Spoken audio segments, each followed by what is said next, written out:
అందరూ కూడా నాతో ఏకీభవించండి. కనికర సంపన్నుడైన మా ప్రియ పరలోకపు తండ్రి, కృపా సత్య సంపూర్ణుడా, వందనాలు, స్తోత్రాలు.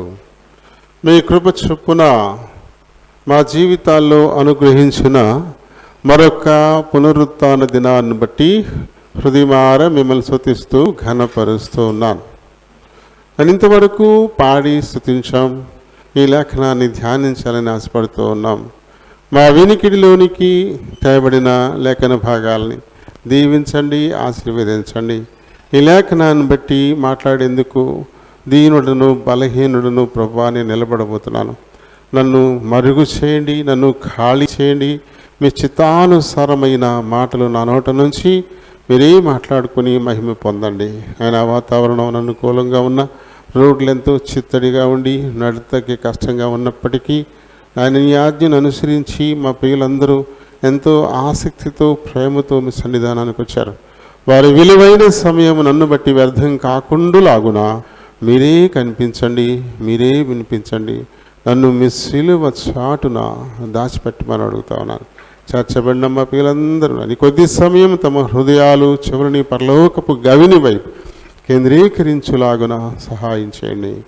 నిద్రాత్మల్ని, అంధకార శక్తుల్ని నజరేయుడైన యేసు నామంలో బంధిస్తున్నాం.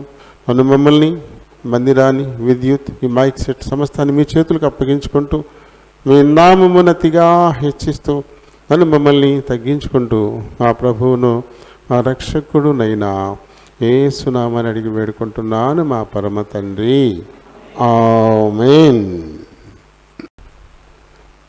100వ కీర్తన. పాత కొత్త పుస్తకాలు, పాత పుస్తకాలు 100. ఇది లేటెస్ట్ అయితే 102. 102. కొత్త పుస్తకాలు అయితే 102. దేవుడు కరుణా సంపన్నుడై ఉండి మహాప్రేమ చేత మనలను క్రీస్తుతో కూడా బతికించనెప్పేసి 2:4-7 రాయబడింది. ప్రభుని స్మరించు, ప్రభుని స్మరించు ఓ మనస, నా మనస. చక్కగా ఒంటిగా ఉన్నప్పుడు కూర్చొని అలా కళ్ళు మూసుకుని అలా ధ్యానించుకోవడానికి పనికొచ్చే చిన్న కీర్తన. పెద్ద కష్టమేం కాదు, సింపుల్గా ఉంటుంది.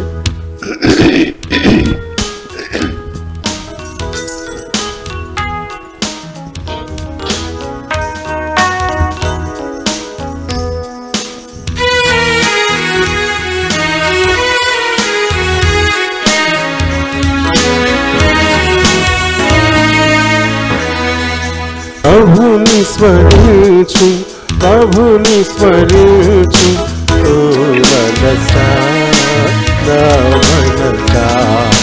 ప్రభుని స్మరించు, ప్రభుని స్మరించు ఓ మనసా, నా మనసా. కష్టంగా ఉందా? కష్టంగా ఉందా? కష్టంగా ఉందా? మరి అనండి, 2 సార్లు అనండి. ప్రభుని స్మరించు, ప్రభుని స్మరించు ఓ మనసా, నా మనసా. ప్రభుని స్మరించు, ప్రభుని స్మరించు ఓ మనసా, నా మనసా. ఈ ప్రేమ ధాటికి సాటిలేదు, ఈ ప్రేమ ధాటికి సాటిలేదు. ఈ మహిమే మేటి, ఈ మహిమే మేటి, ఈ మహిమే మేటి. ప్రభుని స్మరించు, ప్రభుని స్మరించు ఓ మనసా, నా మనసా. ప్రభుని స్మరించు, ప్రభుని స్మరించు ఓ మనసా, నా మనసా. ప్రభుని శరణాగతులకు వారు, ప్రభుని శరణాగతులకు వారు విడుదలను వెదరు, విడుదలను వెదరు. కరు ప్రభుని స్మరించు ప్రభుని స్మరించు ఓ మనసా మనసా ప్రభుని స్మరించు ప్రభుని స్మరించు ఓ మనసా మనసా పాపుల కొరకై సిలువను మోసి పాపుల కొరకై సిలువను మోసి ప్రాణం విడనిలలో ప్రాణం విడనిలలో ప్రాణం విడనిలలో ప్రభుని స్మరించు ప్రభుని స్మరించు ఓ మనసా మనసా ప్రభుని స్మరించు ప్రభుని స్మరించు ఓ మనసా మనసా మా ప్రభువా మా కొరదాలిచి మా ప్రభువా మా కొరదాలిచి ఈ జ్ఞానం నిన్ను ఈ జ్ఞానం నిన్ను ఈ జ్ఞానం నిన్ను ప్రభుని స్మరించు ప్రభుని స్మరించు ఓ మనసా మనసా ప్రభుని స్మరించు ప్రభుని స్మరించు ఓ మనసా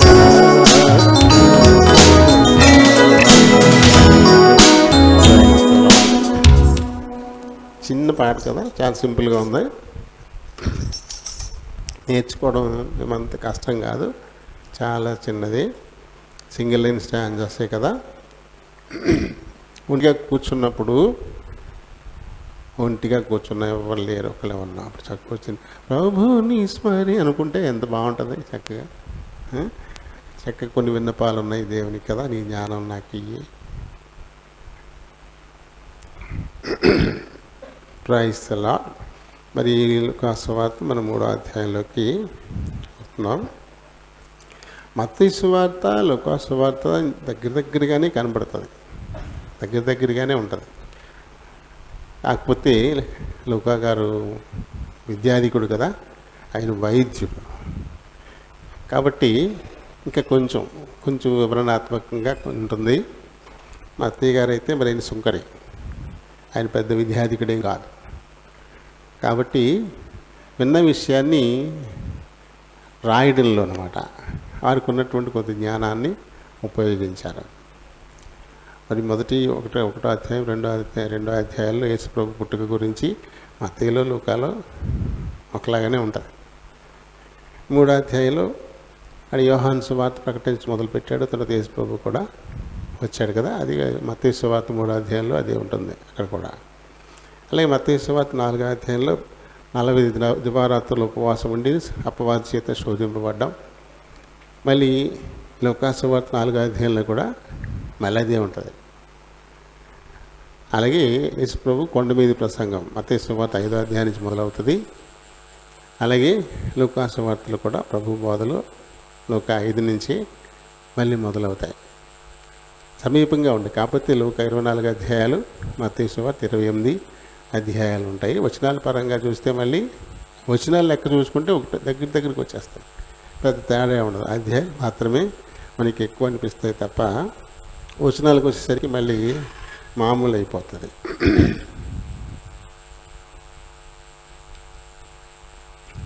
సరే అండి.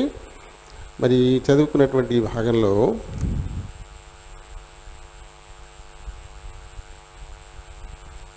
యోహానే యేసు ప్రభువేమో అంటే మరి మెస్సయ్య వస్తాడని చెప్పేసి ధర్మశాస్త్రంలో రాయబడింది. కాబట్టి యోహాను యొక్క జీవన విధానం, యోహాను బోధిస్తున్నటువంటి విధానం ఏమాత్రం కూడా భయం లేకుండా అధికారంతో, యోహానుకి ఏమాత్రం కూడా భయం లేదు, మంచి అధికారంతో బోధించాడు.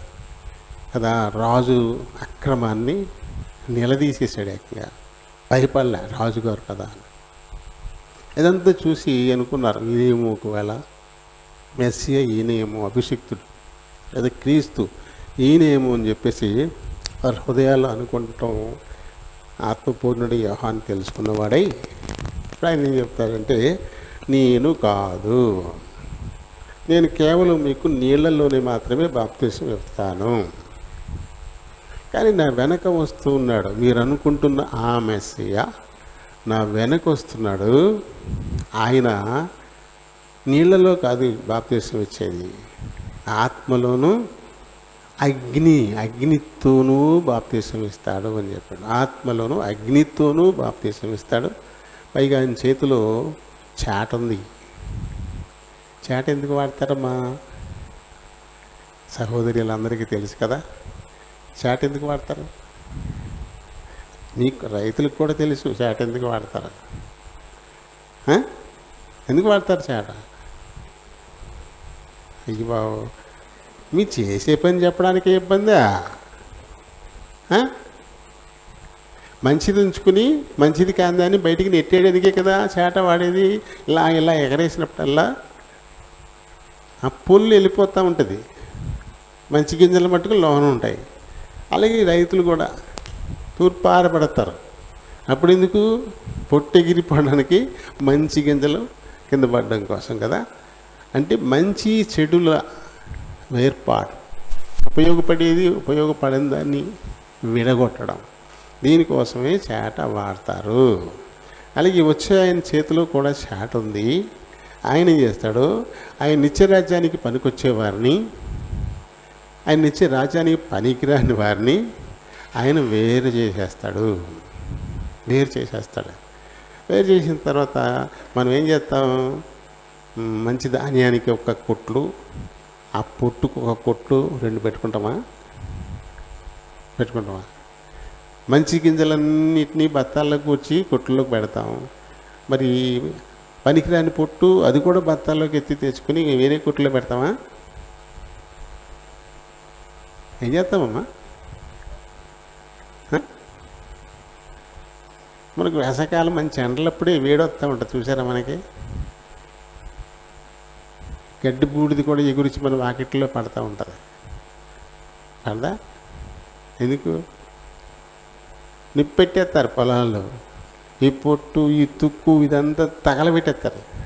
అది తగిలిపెట్టినప్పుడు గాలికి పైకి లేచి అవి మందాక వచ్చి పడుతూ ఉంటాయి. ఆ గడ్డి పరకల బూడిద మందాక వచ్చి పడుతూ ఉంటుంది. ఏమో మీరు లోపల ఉన్న వాళ్ళకి రాదేమో, మాకు మట్టుకు వస్తుంది. చివరున్నాం కదా, మాకు ఖచ్చితంగా వస్తుంది. పైన పడుతుంది, కింద పడుతుంది. అంటే పొట్టు తగలబెట్టేస్తారు. అది పనికి రాదు, అది తగలబెట్టేయడమే కదా.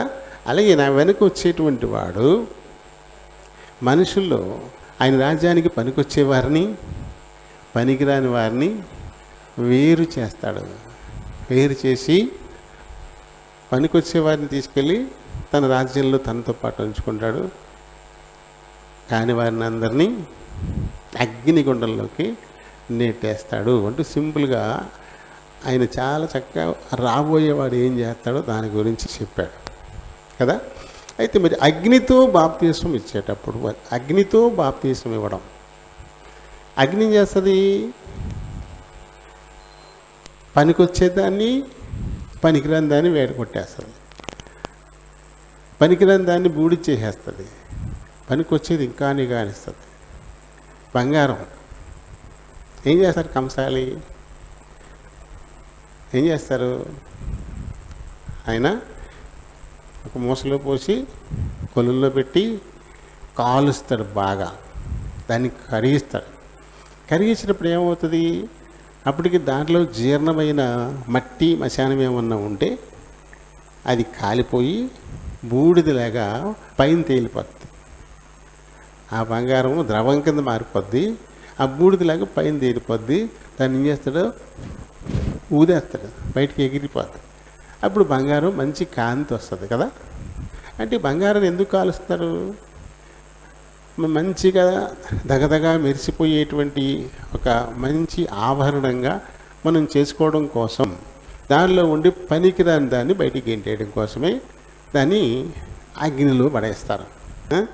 శ్రమ అంటే ఏంటి? మనకి ఏది నచ్చదో అదే శ్రమ, అవునే కదా? మనకి ఏది నచ్చదో అదే శ్రమ. ఎందుకంటే కొన్ని శ్రమలు నచ్చుతాయి, కొన్ని శ్రమలు నచ్చుతాయి, కానీ అది శ్రమలా అనిపించదు మనకి. శ్రమే అది. కానీ నచ్చంది దానికంటే తక్కువదైనా సరే మనకి చాలా శ్రమగా అనిపిస్తుంది. ఇది మనకు అనుభవమే ఎప్పుడు కూడా, అవునా? పిల్లలు గట్టిగా అరుస్తారు, ఆడుకుంటారు, అంతే. వాళ్ళు మనకి ఏం చేయరు. మన నచ్చుద్దా? మనకి నచ్చదు. ఎందుకురా నన్ను ఇలా శ్రమ పెడతావా అంటాం. ఏం శ్రమ పెట్టేసాడు? అది ఆడుకున్నాడు అంతే. అయితే ఆడు గోల మనకు నచ్చలేదు కాబట్టి అదే మనకి పెద్ద శ్రమ లేకుండా. వాళ్ళు కూడా చెప్తున్నారు, పొద్దున్న నుంచి సాయంకాలం దాకా నాకు మెంటలకి ఇచ్చేస్తాను వీడు, ఎంత శ్రమ పెట్టేస్తుంటే గోల గోల గోల గోల. ఏం చేసాడు? మనల్ని ఏం చేయలేదు, మనల్ని కొట్టలేదు, మనల్ని తిట్టలేదు, అటు మన జోలికి రాలేదు. ఆడు మానాడు ఆడుకున్నాడు అంతే, గోల చేస్తున్నాడు అంతే. అది మనకి నచ్చదు కాబట్టి ఆ గోల మనకు నచ్చదు. ఎందుకంటే మనం ఇంకొకరితో మాట్లాడడానికి ఇబ్బంది, లేకపోతే ఇలా టీవీలో వచ్చి ఏదో చూడడానికి మనకి ఇబ్బంది. అదే మనకి పెద్ద శ్రమలాగా అనిపిస్తుంది. అంటే శ్రమ అంటే ఏంటి? మనకి నచ్చనేది, మనకి ఇష్టం లేనిది ఏదైతే ఉందో అదే శ్రమ. మరి ఆపరేషన్ చేయించుకుంటే వెళ్తాం, నచ్చుద్దా మనకి? అది నచ్చదు, కోసేస్తారు. అయినా ఇష్టపడి చేయించుకుంటున్నాం, ఇష్టంగా వెళ్తున్నాం, ఇష్టంగా చేయించుకుంటున్నాం కాబట్టి అంత పెద్ద శ్రమ అయినా కోసేసి రక్తాన్ని చిందించేసినా సరే అది మనకి శ్రమలాగా అనిపించదు. ఇష్టపడి వేలకి వేల రూపాయలు డబ్బులు ఇచ్చి మరీ కోయించుకుంటున్నాం, అది మనకి ఇష్టం. ఇష్టం కానిది చిన్నదైనా సరే మనకి చాలా పెద్ద శ్రమలాగా అనిపిస్తూ ఉంటుంది.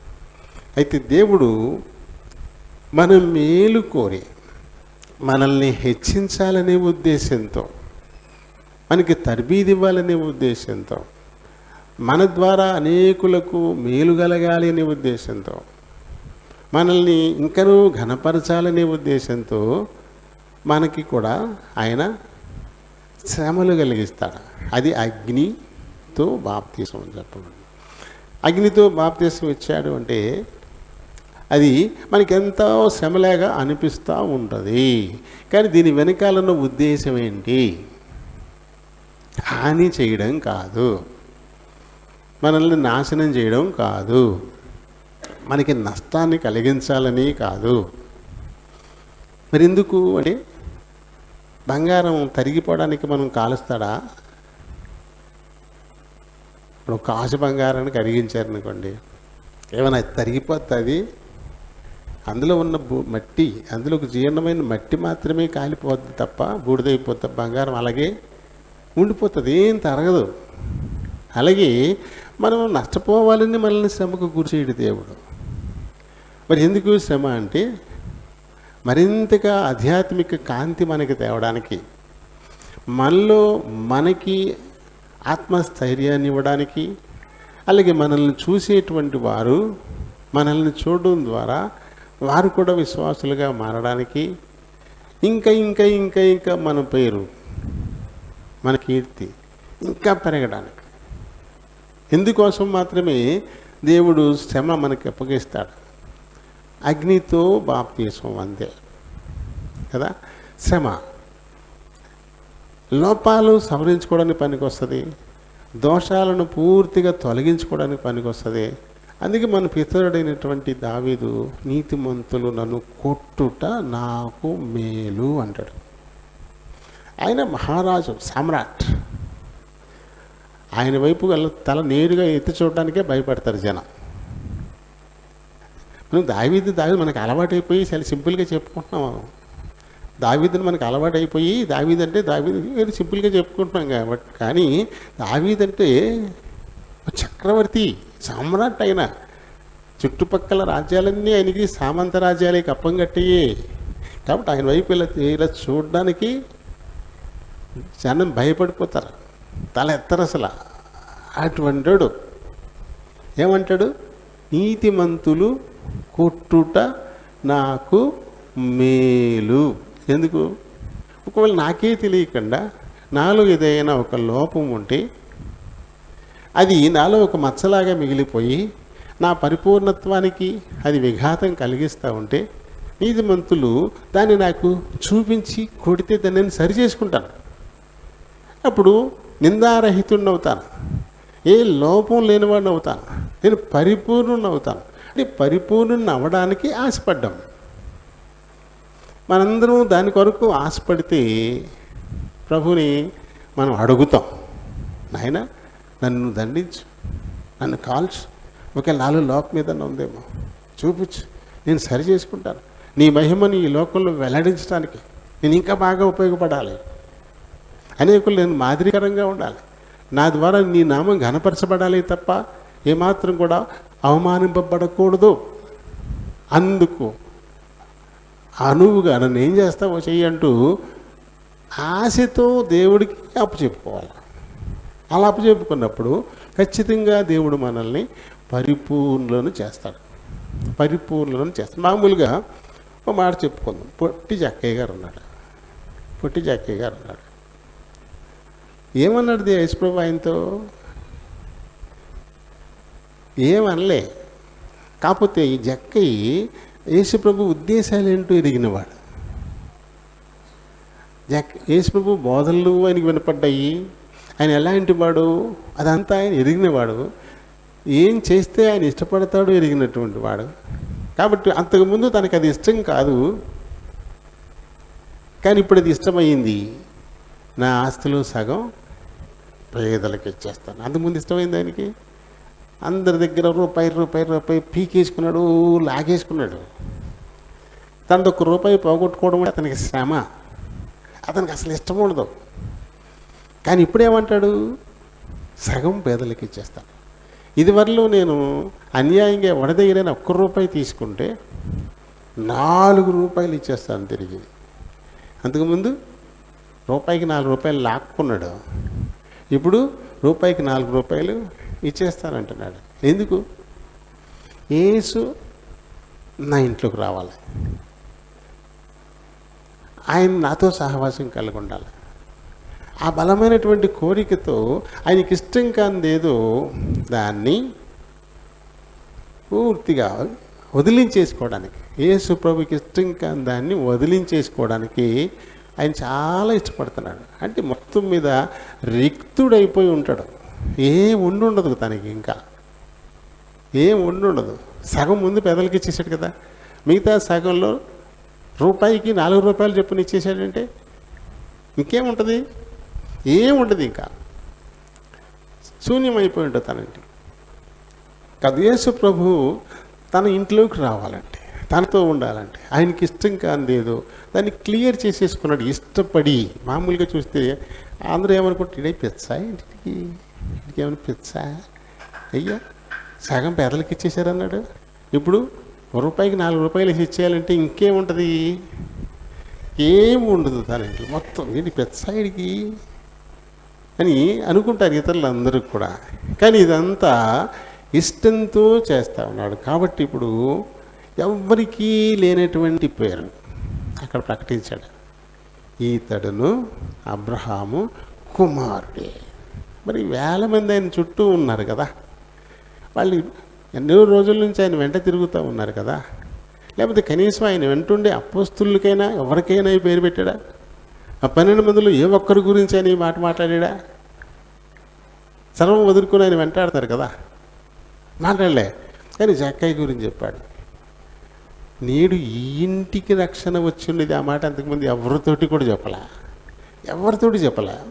నేడు ఈ ఇంటికి రక్షణ వచ్చి ఉన్నది, ఈతడును అబ్రహాము కుమారుడే. ఎందుకు వచ్చింది అది? ఇలాంటి పేరు ఎందుకు వచ్చింది? ఇలాంటి మాట లోకరక్షకు నోటి వెంట ఎందుకు వచ్చింది? తన శిష్యుల గురించి కూడా చెప్పలేదు ఆ మాట, అటు మాట ఎప్పుడునో. ఎందుకంటే దేవునికి నచ్చింది అది మనకి కష్టంగా అనిపించినా మనకే నచ్చాలి. అది మనకి నష్టంగా అనిపించినా, అది మనకు ఒక శ్రమలాగా, లోక సంబంధంగా శ్రమలాగా మనకు అనిపించినా ఆయనకు నచ్చింది మనకు నచ్చాలి. అప్పుడే ఆయనకి మనం ఇష్టలం అవుతాము. అప్పుడే మనల్ని కనపరుస్తాడు. ఇప్పుడు మొత్తం ఎరుకో పట్టణం అంతా కూడా ఎవరి గురించి చెప్పుకుంటారు? ఎవరి గురించి చెప్పుకుంటారు? వేల కొద్ది జనం ఆయన చుట్టూ తిరుగుతూ ఉన్నా ఎవరి గురించి మాట్లాడుకోరు. ఎవరి గురించి చెప్పుకుంటారు? ఇప్పుడు జక్కయ్య గురించే అయ్యయ్య, జక్కయ్య గారు దుర్మార్గుడు అనుకున్నామా, దుష్టుడు అనుకున్నామా, తెగ తిట్టుకున్నామా, అలా అన్నామా, ఇలా అన్నామా, అయ్య బాబోయ్ ఎలాంటి మాట మాట్లాడాడు ఆయన యేసుప్రభు ఆయన గురించి, ఆ బ్రాహ్మణ కుమారుడు ఈయనేనంట, మనం ఇన్నాళ్ళ నుంచి తిరుగుతున్నా అలాంటి మాట మనం అనిపించుకోలేకపోయాం. నేడు ఈ ఇంటికి రక్షణ వచ్చిందని చెప్పాడు, ఇన్నాళ్ళ నుంచి మనం తిరుగుతా ఉన్న మాట మన గురించి అనలేదు. నిజంగా ఏదో అనుకున్నాం, కానీ జక్కయ్య గారు మామూలుడు కాదు. ఇప్పుడు లోకమంతా మొత్తం ఇరుకు పట్టడం అంతా, లేకపోతే ఆ చరిత్ర ఎక్కడెక్కడ వరకు వెళ్ళిందో అక్కడెక్కడ వరకు కూడా ఇప్పుడు జక్కయ్య గురించి ఎంత ప్రత్యేకించి ఎంత గొప్పగా చెప్పుకుంటారు. చాలా కదా. ఆయనకి దేవునికి ఇష్టమైంది ఎప్పుడు మనం చేస్తామో అప్పుడే మనల్ని హెచ్చిస్తాడు దేవుడు ఎప్పుడు కూడా. వాళ్ళు ఇష్టమైంది చేయడమే మనకి కొంతమంది శ్రమలాగా అనిపిస్తుంది. ఆయనకి ఇష్టమైంది మన పట్ల ఆయన జరిగించడానికి పూనుకున్నప్పుడే అదే మనకి శ్రమలాగా అనిపిస్తూ ఉంటుంది. ఎందుకు? మనకి నచ్చదు కాబట్టి, కదా. చూడండి, మరి దేవుడు ఎప్పుడు కూడా ఏం చేస్తాడంట, న్యాయవంతులనే పరీక్షిస్తాడంట. చూడండి 11వ కీర్తన 5వ వచనం, 11వ కీర్తన 5వ వచనం. యెహోవా ఎవరిని పరిశీలిస్తాడట? నీతిమంతుల్నే పరీక్షించటమే పరిశీలించటం. ఎవరిని పరిశీలిస్తాడు? నీతిమంతుల్నే పరిశీలిస్తాడు. అందుకే నీతిమంతులకు కలుగు ఆపదలు అనేకములు అనే మాట వచ్చింది. దేవుడు నీతిమంతుల్ని, ఇప్పుడు చాలా బండలు ఉన్నాయి, కర్రలు, చాలా కర్రలు ఉన్నాయి. ఆ కర్రల్లో నుంచి ఒక బెంచ్ చేయడం కొరకు ఈ కార్పెంటరు గ్రేడింగ్ చేస్తాడు. అందులో కొన్ని పుచ్చులు ఉంటాయి, కొన్ని సూళ్ళు ఉంటాయి, కొన్ని వంకర్లు వచ్చి ఉంటాయి. ఇక్కడే ఉన్నారు కర్ర నిపుణులు, అవి తీసి పక్కెట్టేస్తారు కదా. ఇంకా సాఫ్గా ఉండేవి, అగవాలో ఉండేవి, సుళ్ళు పుచ్చులు లేనాటిని చక్కగా ఏరుతాడు. అవి చాలా మంచివి, మిగతా ఏరి పక్కనెట్టేస్తాడు. మేము మరీ ఉన్నాం అందుకని మమ్మల్ని తీసుకెళ్తున్నాడు అని ఇవి అనుకోవచ్చు. ఆ పుచ్చులు సచ్చులు పక్క నుండి మొక్కలు దిగాలుగా వేయచ్చు. పట్టుకెళ్ళిన తర్వాత ఈ మంచి అట్లని ఏం చేస్తాడు? ఇప్పుడు ఎక్కిస్తాడు దాని మిషన్ మీద, చిత్రీ మిషన్ మీద పెట్టి రాసేస్తాడు. ఎలా ఉంటుంది? ఆ తర్వాత రాంపం పెట్టి కోసేస్తాడు. ఆ తర్వాత ఏం చేస్తాడు? ఉలి బాడితే పుచ్చుకుని కొట్టి దానికి కోసాలు కొడతాడు. ఓ రకమా, ఎంత నలుగుడు. అప్పుడు ఈ పుచ్చులు సచ్చులు, అమ్మాయి మేము బతికిపోయారా బాబా, మమ్మల్ని తీసుకెళ్ళుంటే మా పని అలాగే ఉండు అనుకోవచ్చాయి. అంటే ఇక్కడ మంచి వాటికే శ్రమ, మంచివి కాని వాటికి లేదు.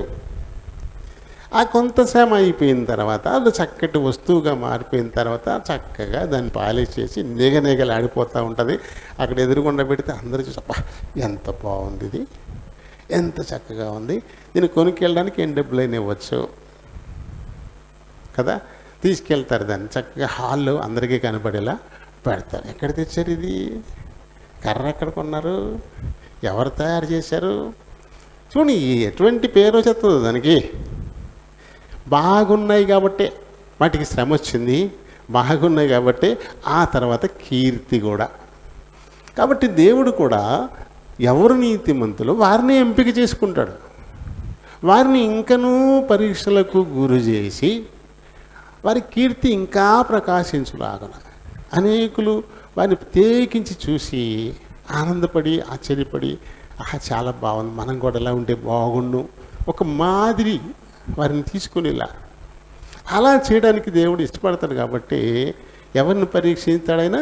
నీతిమంతులను. అది రకరకాలుగా మాట్లాడుకుంటారు. నువ్వు దేవుడిని నమ్ముకుంటావు కదా, నీతిగా ఉంటావు కదా, నీకేంటి ఇన్ని శ్రమలు అని పుచ్చాట్లకు వస్తాయా? పుచ్చాట్లు వాడతాడా? సుళ్ళున్నట్లు వాడతారా, వంకరలు తిరిగిపోయినట్లు వాడతారా? అవి తీసి పక్కన పడేస్తారు. ఆఖరికి ఆడికైతే ఏమవుద్ది? అవి ఎందుకు అమ్ముతారండి? అవి ఎందుకు అమ్ముతారు? పొయ్యిలో కదా. ఆ సుళ్ళు ఉన్నాయి, ఆ పుచ్చులు ఉన్నాయి, వంగలు తిరిగిపోయి పనుముట్లు చేయడానికి అవి పనికి రావు. అట్లా పక్కన పెట్టేసాడు, అవి సంతోషపడచ్చు.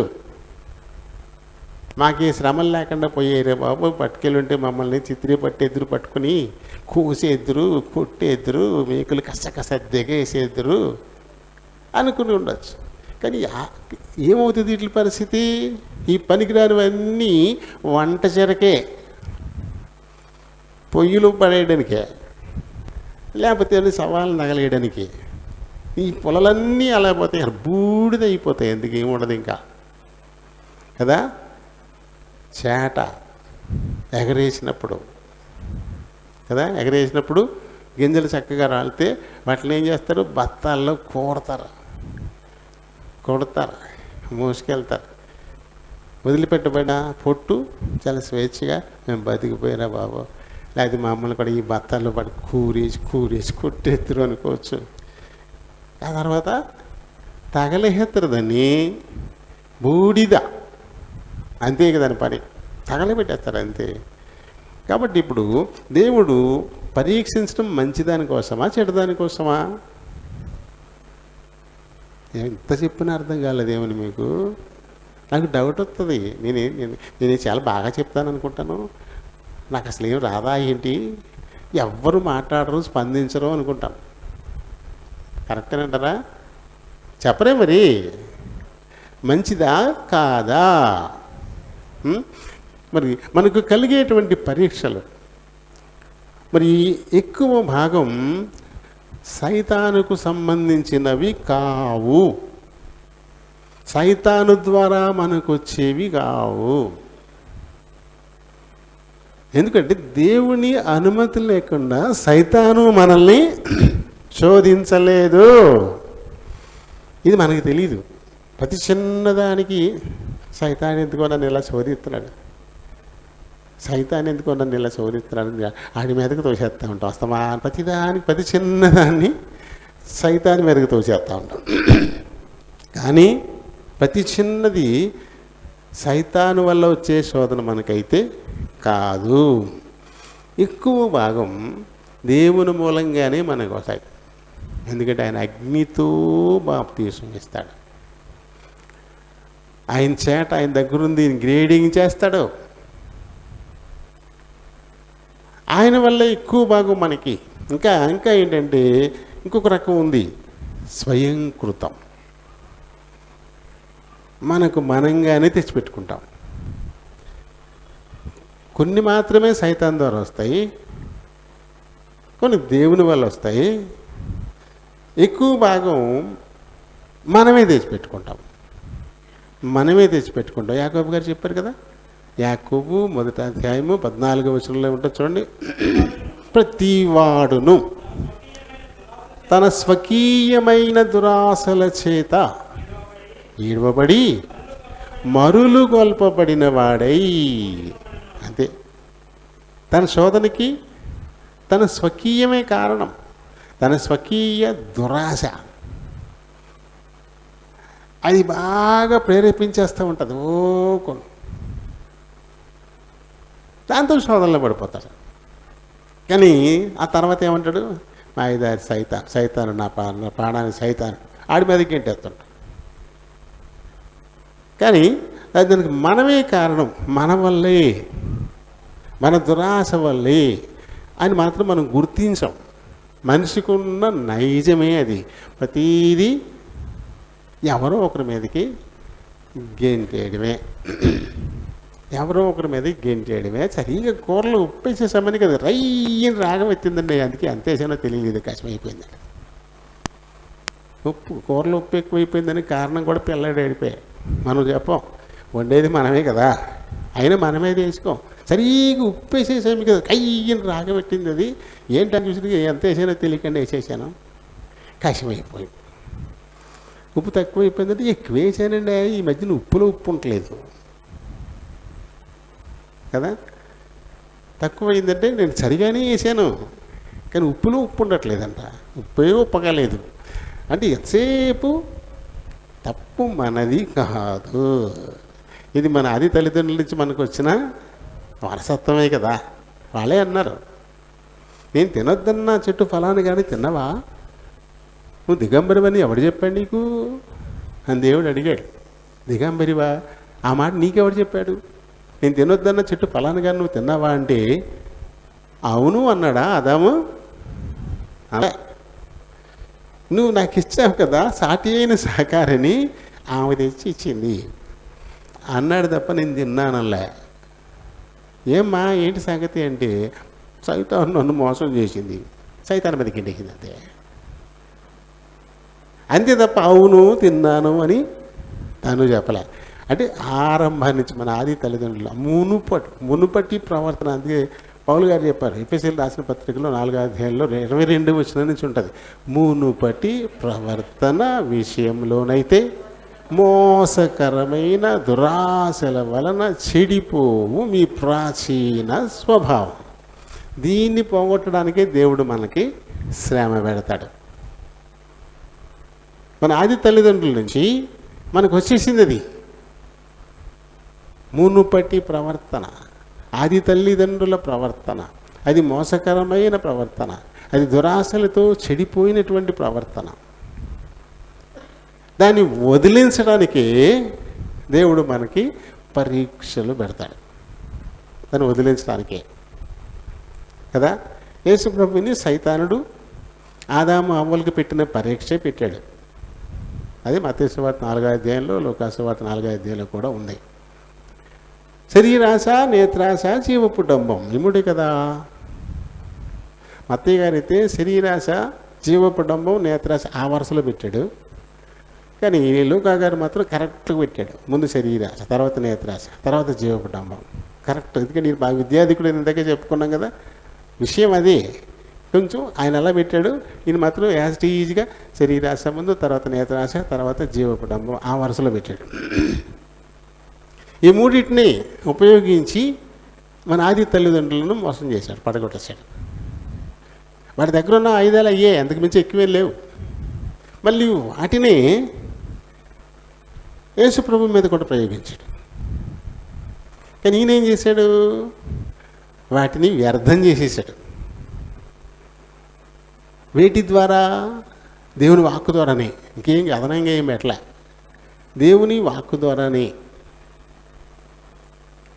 సాతానుడు చెప్పే ప్రతి మాటకి అది వాక్యానుసారమే చెప్పింది. నువ్వు దేవుని కుమారుడు కదా, ఈ రాళ్ళు రొట్టెలయ్యేటట్టు ఆజ్ఞాపించు, నువ్వు దేవుని కుమారుడు కదా, నువ్వేమైనా చేసేయగలవు కదా అని చెప్పాడు. దానికి జవాబు చెప్పాడు, వాక్యమే. మనుషుడు రొట్టె మాత్రమే తిని బతకడం, దేవుని నోటి నుండి వచ్చే మాట వల్ల బతుకుతాడు. అయిపోయింది దాని ఆయుధం, ఖాళీ, దాని ఆయుధం అయిపోయింది. ఇప్పుడు నేత్రాశ వైపుకి వెళ్ళింది. నేత్రాశ వైపు మొత్తం ఒక్క నిమిషంలో, లూకా సువార్తలో 2వదిగా ఉంటుంది, మొత్తం భూలోక రాజ్యాలన్నీ చూపించేసి ఇవన్నీ నావే, ఇవన్నీ నా సొత్తు, నేను ఎవరికి ఇవ్వాలంటే వాళ్ళకి ఇస్తాను, నీకు ఇవ్వాలనుకుంటున్నాను, ఒక పని చేయి, నాకు సాష్టాంగ నమస్కారం చేయాలి, నాకు సాష్టాంగ నమస్కారం చేయి, నీకు ఇచ్చేస్తాను. కేవలం నువ్వు దేవుడే యెహోవాకు మాత్రమే మొక్కాలి, నమస్కారం చేయాలి, నీకు కాదు. పాదల పన్నాడు, ఆ బాణం పోయింది. 3వది ఇప్పుడు జీవపు డంబం. యెరూషలేముకు తీసుకొచ్చి దేవాలయ శిఖరాన్ని నుంచోబెట్టి ఇప్పుడు మళ్ళీ వాక్యం చెప్తుంది, నువ్వు అక్కడి నుంచి దూకే. 71వ కీర్తనలో ఉంది కదా, నీ పాదములకు రాయి తగులకుండా ఆయన దూతలు వారి చేతుల మీద నిన్ను ఎత్తి పట్టుకుంటారని రాయబడింది కదా, నువ్వు దూకేయి అంది. ఎందుకు దూకాల? అనవసరంగా దేవునికి మనం శ్రమ పెట్టకూడదు, శోధించకూడదు. ప్రమాదంలో మనం పడితే ఆయన కాపాడతాడు. కావాలని నేను పడుతున్నాను, నువ్వు నన్ను కాపాడు అన్నాము అంటే అది ఆయన్ని శ్రమ పెట్టినట్టే. కాబట్టి నీ దేవుడిని యెహోవాను శోధించకూడదు. అది వాక్యమే, వాక్యమే. జవాబు వాక్యంలోనే ఉంది. సాతానుడు కల్పించేటువంటి ప్రతి ఇబ్బందిని ఎదుర్కోవడానికి అవసరమైనటువంటి ఆయుధం ఎక్కడుంది అంటే దేవుని వాక్యమే, ఆయన వాక్యంలోనే ఉన్నాయి. వాటిని పెట్టి సాతానును ఆయన ఓడించేశాడు. కాబట్టి సాతాను మనకు కల్పించేటువంటి శ్రమలు తక్కువే, కాకపోతే ఎక్కువ మనం సాతాను మీద గెంటేస్తాం. దేవుడి మీద వేయకూడదు కదా మరి. కానీ దేవుడు శోధిస్తాడు. దేవుడి వల్ల శోధనలు ఎక్కువ వస్తాయి మనకి. తర్వాత మన స్వకీయ దురాశల వల్ల మనం శోధనలో మనం పడిపోతూ ఉంటాం. చూడండి, యోబుకు శ్రమలు ఎందుకు వచ్చాయి? యోబును సాతాను శోధించగలడా? యోబును సాతాను శ్రమ పెట్టగలడా? ఖచ్చితంగా పెట్టలేడు. ఎందుకంటే ప్రతి విశ్వాసికి దేవుడు 3 రకాలైన కంచెలు వేశాడంట. 3 రకాలైన కంచెలు వేశాడు. మొదటి కంచె మనకు కలిగినటువంటి ఆస్తిపాస్తులు, సంపద. రెండవ కంచె భార్య కుటుంబ సభ్యులు. ఆ తర్వాత కంచె ఆ వ్యక్తి. అలా 3 కంచెలు. వ్యక్తి చుట్టూ ఒక కంచె ఉంటుంది, తన భార్య బిడ్డలు ఆ కుటుంబీకుల చుట్టూ మరొక కంచె ఉంటుంది. ఆ తర్వాత ఉన్న సంపద ఏమైతే ఉందో దాని చుట్టూ ఒక కంచె ఉంటుంది. సాతాను చెప్పింది ఆ మాట, నా సేవకుడైన యోబుని గురించి నువ్వు ఎప్పుడైనా ఆలోచించావా? అతడు నీతిమంతుడు, యథార్థవంతుడు, ఊజుదేశమంతా ఎతికిన అలాంటి వాడు మరొకడు లేడు అని దేవుడు అంటే. అదంది. మొదటి అధ్యాయము 10వ వచనాన్ని చదివితే, నీవు అతనికిని అతని ఇంటి వారికిని అతనికి కలిగిన సమస్తమునకును 3 చెప్పిందిగా. ఒకటి అనలే, నువ్వు అతనికి కంచేసేవి అనలే. అతనికి ఒక కంచె, అతని ఇంటి వారికి మరొక కంచె, అతనికి కలిగిన సంపదకు మరొక కంచె. 3 కంచెలు మనందరి చుట్టూ కూడా అలాగే ఉంటాయి. ఆయన బిడ్డలైన వారందరి చుట్టూ కూడా 3 రకాల కంచెలు ఉంటాయి. మొదటి కంచె సంపదే, అంతవరకే. ఆ మొదటి కంచె తీసేస్తే సంపదను పోగొట్టుకుంటాం అంతే. రెండో కంచె కూడా తీసేస్తే అప్పుడు కుటుంబ సభ్యులకి నష్టం వస్తుంది. 3వ కంచె పోతే తనకు తానే పోగొట్టుకుంటాడు. ఇలా 3 కంచెల్లో నేను ఎక్కడ ముట్టుకుంటానో నా వల్ల ఎలా అవుతుంది? అతని చుట్టూ, అతని ఇంటి వారి చుట్టూ, అతను కలిగిన దాని చుట్టూ నువ్వు కంచేసావు అంటే దేవుని అనుమతి లేదు. కాబట్టి దేవుని అనుమతి లేకుండా సాతానుడు మనల్ని ఎప్పటికీ శోధించలేడు. కానీ నిందలన్నీ మాత్రం వాడి మీదే మనం వేసేస్తూ ఉంటాం. మరి యోబు అలా వేయలే. యోబు సాతాను మీద నింద వేయలే.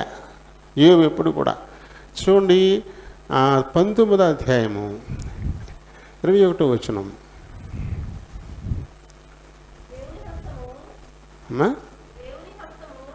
దేవుని హస్తము ఎవరు మొత్తారు? సైతాను కదా. మరి యోబు మొదటి అధ్యాయంలో ఉండేది అదే కదా. అతను కలిగిన దానంతటి మీద సాతానుడు మొత్తాడు. కానీ ఎవరి అనుమతితో మొత్తాడు? 1:12 వచనం చదవండి. ఇదిగో అతనికి కలిగిన సమస్తమును నీ వశానుంది, అతనికి మాత్రము ఏ హాని చేయకూడదు. ఆయన సెలవిచ్చాడు. దేవుడు సెలవిచ్చాడు కాబట్టి సాతానుడు యోబును మొత్తాడు. అతని కలిగిన ఆస్తిపాస్తుల మీద, అతని బిడ్డల్ని. దేవుని అనుమతితో అయింది కాబట్టి ఏమంటాడు? సాతానుడు నన్ను మొత్తాడు అండర్లైనా దేవుని హస్తము నన్ను మొత్తినందునా అంటాడు. సాతాను మీద నింద ఇట్లా. మనం ప్రతిదాన్ని సాతాను మీద వేయకూడదు. దేవుని సెలవు లేకుండా సాతానుడు మాకు హాని కూడా చెయ్యలేడు. 13వ అధ్యాయము 5వ వచనం చదువుదాం. మీరు కేవలము మౌనముగా నుండుట మేలు, అది మీకు జ్ఞానమని ఎంచబడును. కదా. యోబు ఆయన స్నేహితులతో మాట్లాడిన మాటలు ఏమంటాడు? మౌనంగా ఉండాలి, కేవలం మౌనంగా ఉండడమే మేలు. ఆయన ఉద్దేశం అదే, మనం మౌనంగా ఉండాలంతే. మనం మౌనంగా ఎప్పుడు ఉంటామో అదే మనకి జ్ఞానం అని ఎంచబడుతుంది. అంతేగాని జరిగిన ప్రతిదానికి సైతాను ఆడే కారణం, వాడే నన్ను ఇలా చేసేసాడు, ఇలా మాట్లాడడం ద్వారా అది జ్ఞానం అనిపించుకోదు. ఎందుకంటే యోబును సాతాను శోధించలేడు. ముందు చెప్పేశాడు కదా, నువ్వు అతని చుట్టూ కంచేసావు, నేనేం చేయగలను, నా వల్లే వస్తుంది. అయితే ఓ పని చేత అతన్ని తప్ప మిగతాదంతా నీకు అప్పచెప్తున్నాను, నీ వశం చేసేసాను, కంచెలు తీసేసాను పో అన్నాడు. కాబట్టి వచ్చాడు సైతాను. అంటే దేవుడు మన చుట్టూ ఉన్న కంచెని కనుక తీసేస్తేనే సాతానుడు మన జోలికి రాగలడు తప్ప ఆయన కంచె తీయకపోతే మన జోలికి అతడు రాలేడు. కాబట్టి తప్ప ఎవరిది ఇప్పుడు? సైతాందా? కాదు. ఏదో ఉద్దేశంతో దేవుడే ఆ కంచెను తీసేసి సైతానికి అనుమతి ఇచ్చాడు అంతే. కాబట్టే సాతాడు మనల్ని శోధించగలుగుతాడు. అయితే మనకు ఉండాల్సిందల్లా ఒక్కటే, దేవుడు నా పక్షాన ఉన్నాడు. నేను ఎలాంటి పరిస్థితుల్లో ఉన్నా సరే దేవుడు నా పక్షాన ఉన్నాడు. నా పక్షాన అంటే పక్షం అంటే మన వైపు అంటే మనకి సమీపం కదా, మనం పక్కనే ఉన్నాడు. ఆయన మన పక్కనే ఉండి మనల్ని ఆయన పరీక్షిస్తూ ఉన్నాడు. ఇది కావాలి మనకి. ఆయన నా పక్షాన ఉన్నాడు, నా పక్కనే ఉన్నాడు. ఆయన పక్కనే ఉండి నన్ను ఆయన పరీక్షిస్తున్నాడు. ఇది మనకి ఎప్పటికీ ఇదే మనకి ఉండాలంట. ఇది మనసులో ఎప్పుడు మనకు ఉంటుందో అప్పుడు మన విశ్వాసంలోంచి పక్కకి పోం కదా. ఆయన ఎప్పుడు కూడా మనతో ఉంటాడు. కొరింథీయులకు రాసిన మొదటి పత్రిక 10వ అధ్యాయము 13వ వచనాన్ని చదువుదాం. సాధారణముగా మనుషులకు కలుగు శోధన తప్ప మరి ఏది మీకు సంభవింపలేదు. దేవుడు నమ్మదగినవాడు, మీరు సహించగలిగిన దానికంటే ఎక్కువగా ఆయన మిమ్మల్ని శోధింపబడనీయడు. అంతేకాదు సహింపగలుగుటకు ఆయన శోధనతో కూడా తప్పించుకుని మార్గమును కూడా కలుగ చేయును. ఎంత చక్కగా చెప్పారు చూడండి ఈయన. మనుషులకు కలుగు శోధన తప్ప మరి ఇంకేది రాదు. మనుషులందరికీ వచ్చేదే, అంతకుమించి ఎక్కువేమీ మనకి రాదు. ఆ తర్వాత ఆయన నమ్మదగినవాడు, సహింపగలిగినంత కంటే ఎక్కువ శోధించడంట. మనం ఏం చేస్తాం? మన పిల్లాడి ఎత్తుని బరబెట్టి దూరంగా వెళ్ళిపోతామా? అక్కడే ఉంటాం. అది మొయ్యగలుగుతున్నాడా, మెల్లిపుతున్నాడా, అది పడేస్తాడా అని పక్కనే ఉంటాం. అది పడిపోతుంటే పట్టుకుంటాం, కొంచెం బరువు తగ్గిస్తాం, ఇప్పుడు ఇంకో బరువు పెడతాం. పర్లేదా, నిలుపుతున్నాడా, పక్కనే ఉంటాం. ఎందుకు? ఆడు మోయగలిగినంత ఆడి మీద పెట్టడానికి. అందుకంటే ఎక్కువైతే మొత్తానికే మోసం వచ్చేది కదా. మనం చేసేది అదే కదా. మనం 50 కేజీలు మోస్తున్నామని 10 ఏళ్ళ కుర్రోడు కూడా 50 కేజీలు ఎట్టేస్తామా? పెట్టాం కదా, పెట్టాం. ఆడికి ఒక 25 కేజీలు ట్రై చేస్తాం. 25 కేజీలు మోయగలిగితే సరే, లేకపోతే 20 కేజీలు పెడతాం.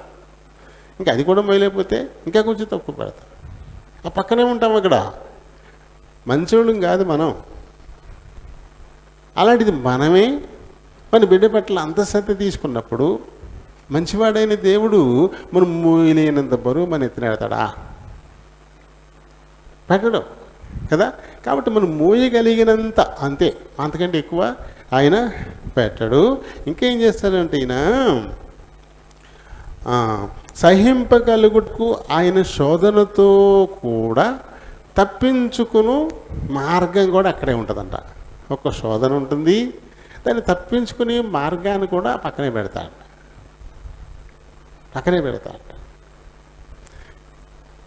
ఎందుకంటే మంచివాడు కాబట్టి.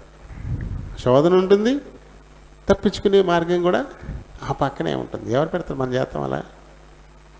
అలా ఎవరైనా చేయగలరా? ఎవరు చేయలేరు. అవును, నిబ్బరంగా ఉండడం వరకే మనం చేయాల్సింది. ఒక నమ్మకం కావాలి. నా దేవుడు నమ్మదగిన వాడు, ఆయన నాకు సమీపంగా ఉన్నాడు, నేను ఎంతవరకు భరించగలను అంతకు మించి నా మీదేం పెట్టడం. ఒకవేళ ఇది శోధన ఉన్నా అది అన్నీ తప్పించుకుంటుంది. శోధనలు సహజం. ఈ లోకంలో ఉన్నంతకాలం మనకి శోధనలు సహజమే. టూ వీలర్ మీద మనం ప్రయాణం చేస్తామంటే ఏదో చక్రానికి ఎప్పటికప్పుడు ప్యాచ్ పడదా? అది మన బండి అయినా పడుతుంది, ఇంకొకటి బండి అయినా పడుతుంది. ప్రతి వాళ్ళు బండి కొనుక్కుని వాళ్ళ ఇష్టదేవాల దగ్గరికి తీసుకెళ్తారు, పూజలు చేయిస్తారు, దాంట్లో వస్తారు, నిమ్మకాయలు దొక్కిస్తారు, కొబ్బరికాయలు కొడతారు, ఆడాలు చేసుకుంటారు. మనం ఏం చేస్తాం? దేవుని సన్నిధానం తెచ్చుకుంటాం, ప్రార్థన చేసుకుంటాం, నూనె వేసుకుంటాం, వాడుకుంటాం. ఎవరిన అవి ప్యాచ్లు పడతాయి, మన వాళ్ళు ప్యాచ్లు పడతాయి. అయితే డిఫరెన్స్ ఏంటి? ఒకటి ఉంటుంది, అపాయం సహజం, తప్పించుకునే మార్గం. నేను ఎప్పుడు 88 నుంచి బళ్ళు వాడుకుంటూ మొదలెట్టాను. చిన్న బండి నుంచి పెద్ద బండి దాకా వాడేసాం. చిన్న బండి అంటే టీవీఎస్ 50, 88లో అది కొన్నాం. ఆ తర్వాత అంచెలంచెలుగా ఎదిగిందనమాట. ఆ తర్వాత కబ్బు, ఆ తర్వాత శతక్, ఆ తర్వాత బైకుల్లోకి వచ్చాం. ఇంకా బైకులో బుల్లెట్ దాకా వచ్చేసాం. ఇంకా అన్ని రకాలు అయిపోయినట్టే, అన్నీ వాడేసాం. అన్నాళ్ళ నుంచి బళ్ళు నడుపుతాను. అయితే మన బళ్ళు ప్యాచ్లు పడ్డాయి. కానీ బండి వదిలిపెట్టేసి ఎక్కడికో వెళ్ళి తీసుకొచ్చి చేయించుకునే కార్యక్రమం ఎప్పుడు లేదు. ప్యాచి అలా పడ్డం, అరే రే పడింది అంటే ఎదురుగుండా ప్యాచ్ చేసి ఉంటాడు. ఈ అనుభవాలే ఎదురైనవి ఎప్పుడు కూడా. ప్యాచి పడతాం, అరే ప్యాచి పడింది, అలా చూసరికి అందుబాటులోనే ప్యాచి. మాకు కొంచెం దూరం ఎక్కడ అయిందంటే ఎనికెపల్లి కొబ్బరి చెట్లలో ఒకసారి ప్యాచి పడింది. ఆ ఎదురే ఉన్నాడు సావుకారు, ప్యాచ్ వేస్తాడు. ఆ గుడికాడ, ఆ గుడి దగ్గర ఒక ఆయన ఉన్నాడు సావుకారు, ఆయన ప్యాచీలు వేస్తాడు. అదొక్కటే దూరం, కొంచెం అంతకుముందు ఎప్పుడు కూడా ప్యాచీ పడింది ఎదురుకుండానే. ఒకసారి గుండెలో పడింది ప్యాచీ అలా చూసరికి ఎదురుకుండా ప్యాచ్ వేసుకోవడం. అలా ఎన్నిసార్లు అంతే. అంటే మన అపాయంలో ఉన్న మనం ఉపాయం లేని వారం కాము. అపాయం సహజం, బండి ప్యాచ్ పడడం సహజం, ఎవరిదైనా పడద్ది. రోడ్లు బాగోవు, మేకలు ఉంటాయి, అవి ఉంటాయి, రాళ్ళు కొడతాయి, సహజంగా పడతాయి, తప్పదు. కానీ మనం అంత ప్రమాదంలో ఇప్పుడు పడం. దగ్గరలోనే అందుబాటులోనే ఉంటాయి. కొంతమంది ఉంటారు 25 కిలోమీటర్ల దూరంలో ప్యాచ్ అడిపోద్ది. ఏం చేయాలా? బండి అక్కడే వదిలిపెట్టి టౌన్కి వెళ్ళి అనే ప్యాచ్ వాడిని తీసుకొచ్చి ఈ లోపల ఈ బండిని ఎవడేం చేస్తారో తెలియదు. మనకి అలాంటి పరిస్థితి ఎప్పుడు రాలే. రోడ్డు మీద బళ్ళు గుద్దేయడం, కార్లు గుద్దేయడం సహజం. అది మళ్ళీ గుద్దేసింది. కానీ దేవుడు ఏం చేశాడు? ఎత్తి రోడ్డు మధ్యన కూర్చోబెట్టాడు. చచ్చే ప్రమాదం, కానీ ఎత్తి కూర్చోబెట్టాడు. అది అపాయంలో ఉన్నను, ఉపాయం లేని వారం కాదు. మనకు అపాయం వచ్చినా తప్పించుకునే మార్గాన్ని కూడా దేవుడు అక్కడే పెట్టేశాడంట. పైగా ఆ శ్రమ మనకి లాభమే. ఆయన మనకి ఇచ్చేటువంటి శ్రమ మనకి లాభం ఉంటుంది. మత్తయి సువార్త 5:13లో ఏముంటుంది చూడండి. 5:13,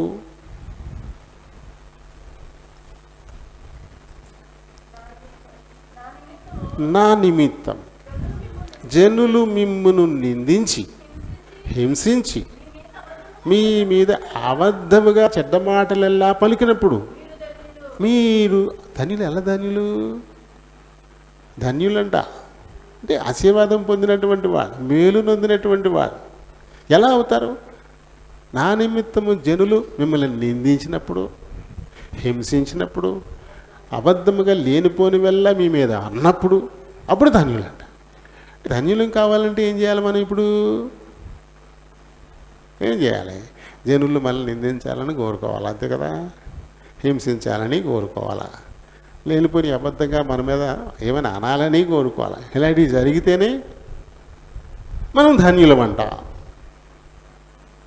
కదా, ధన్యులమంట కదా. మరి స్వస్థత ఎప్పుడు వస్తుంది? డాక్టర్ గారు రావాలి, కత్తించుకుని కొయ్యాలి, పిండే చేయాలి, కుట్లే చేయాలి, అప్పుడే రోగం పోద్ది, అప్పుడే ధన్యులం మనం. కాబట్టి డాక్టర్ గారి దగ్గరికి వెళ్ళి ఏం చేస్తాం? బాబోయ్ నన్ను ముందులో తీసుకెళ్ళు, ముందు నన్ను కోసేయి అని కోరుకుంటావా లేదా? వరుసలో కూర్చోబెట్టారు అనుకోండి, వెనక నుంచి ముందుకు వెళ్ళిపోవాలనుకుంటాం, అంతేగాని ముందు నుంచి వెనక్కి వెళ్ళిపోవాలనుకుంటామా? వరచెట్టు పిలుస్తున్నాడు, నెక్స్ట్ మనమే అక్కడి నుంచి లేచిపోయి ఆకాన్ని కూర్చుంటామా? అలా కాదు, ఏదో వంకన ముందుకు వచ్చేయాలని చూస్తాం. ఎందుకంటే తొందరగా కోసేస్తే తొందరగా ఈ బాధ పోతుంది, లేకపోతే నష్టాలను కట్టేస్తుంది, పోటు రాత్రులు నిద్ర అనేయట్లేదు. అప్పుడు ఏం చేస్తాం? కోరుకుని శ్రమ ఊహించుకోవడానికి ఇష్టపడతాం, రోగం పోతుంది. కాబట్టి మరి ఇక్కడ కూడా ధన్యత, మరి ధన్యత కావాలంటే ఏం చేయాలి? శ్రమ కోసం ముందు వరుసలోకి పోవాలా, శోధన కోసం ముందు వరుసలోకి పోవాలా, అవమానించబడ్డానికి ముందు వరుసలోకి పోవాలా, లేనిపోని వెళ్ళ మన మీద అనడానికి కూడా ముందు వరుసలోకి పోవాలి. అది తప్ప కనపడకుండా దాక్కోకూడదు. దాక్కుంటే ఎవరేమంటారు? ఎవరేమనరు, ఎదురుగుంటేనే కదా. యేసు ప్రభువు ఎవరు ధన్యులో చెప్తాను. ఇలాంటి శ్రమలు వస్తే తప్ప ధన్యత రాదట మనకి. మనం ధన్యులు చేయడం కోసమే ఇటువంటి వాటికి ఆయన మనల్ని అప్పగిస్తూ ఉన్నాడు. అవి మనం అనుభవించడం ద్వారా మనం ధన్యులం అవుతాము, మేలు పొందుతామని దేవుని యొక్క ఉద్దేశంగా కనపడుతుంది. మంచి చేయడం కొరకు కూడా మనల్ని శోధనలో పెడతాడు, దేవుడు సమకూరుస్తాడు కదా. మరి రోమా 8:28 చదువుతాం కదా, ఆయన ప్రేమించే వారికి, ఆయన సంకల్పంలో పిలువబడిన వారికి మేలు కలుగుటకై సమస్తమును సమకూడి జరుగుచున్నవని ఎరుగుదుము. మేలు కోసం సమకూడుతున్నాయండి, అన్నీ మేలు కోసం సమకూడుతున్నాయండి. ఇదివరకు మీకు చెప్పాను, మళ్ళీ చెప్తాను, మంచి మాట ఇన్సాలని చెప్పుకోవచ్చు మనం. ఇంకా ఏంటంటే ఇది అప్లోడ్ చేస్తుంటారు కాబట్టి ఇది అయిన తర్వాత మళ్ళీ నేను యూట్యూబ్లో పెడతా, ఇంకా ఇతరుల ఆళ్ళని కూడా చూసుకుంటాను. మీకు తెలిసిన వాళ్ళకి తెలియదు కదా, అందుకోసం మళ్ళీ ఇంకో మాట చెప్పుకోవచ్చు మనం. ఓ మందిరానికి వచ్చేటువంటి మరి ఒక సహోదరి సహోదరులు వాళ్ళిద్దరూ ఉన్నారు, చాలా మంచి విశ్వాసులు, చాలా మంచి విశ్వాసులు. ఇంకా ఇల్లు మందిరం తప్ప ఇంకోటి ఏమి ఉండదు వాళ్ళకి. ఇంట్లో మందిరంలో ప్రతి పనికి వాళ్ళు ఉంటారు, ఏం పని చేసినా వాళ్ళ పాలు ఉంటుంది ఖచ్చితంగా. ఆ సేవకుడు ఎంతగా శ్రద్ధ తీసుకుంటాడో ఆ మందిరం విషయమై వాళ్ళిద్దరూ కూడా అంత శ్రద్ధ తీసుకుంటారు. అలాంటిది వాళ్ళకి ఒక్క కొడుకు, వాడు కూడా లేట్గా పుట్టాడు. అబ్రాహాము శారమ్మలకు లేట్గా ఇసాకు పుట్టినట్టు జనాలు కనిపెట్టాక పుట్టాడు కొడుకు. ఇంకా కొడుకుని ఎలా చూస్తారు వాళ్ళు? ఎలా చూస్తారు?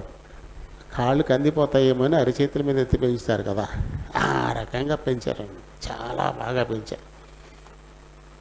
ఒక రకంగా చెప్పాలంటే యువరాజు అనమాట వాడు.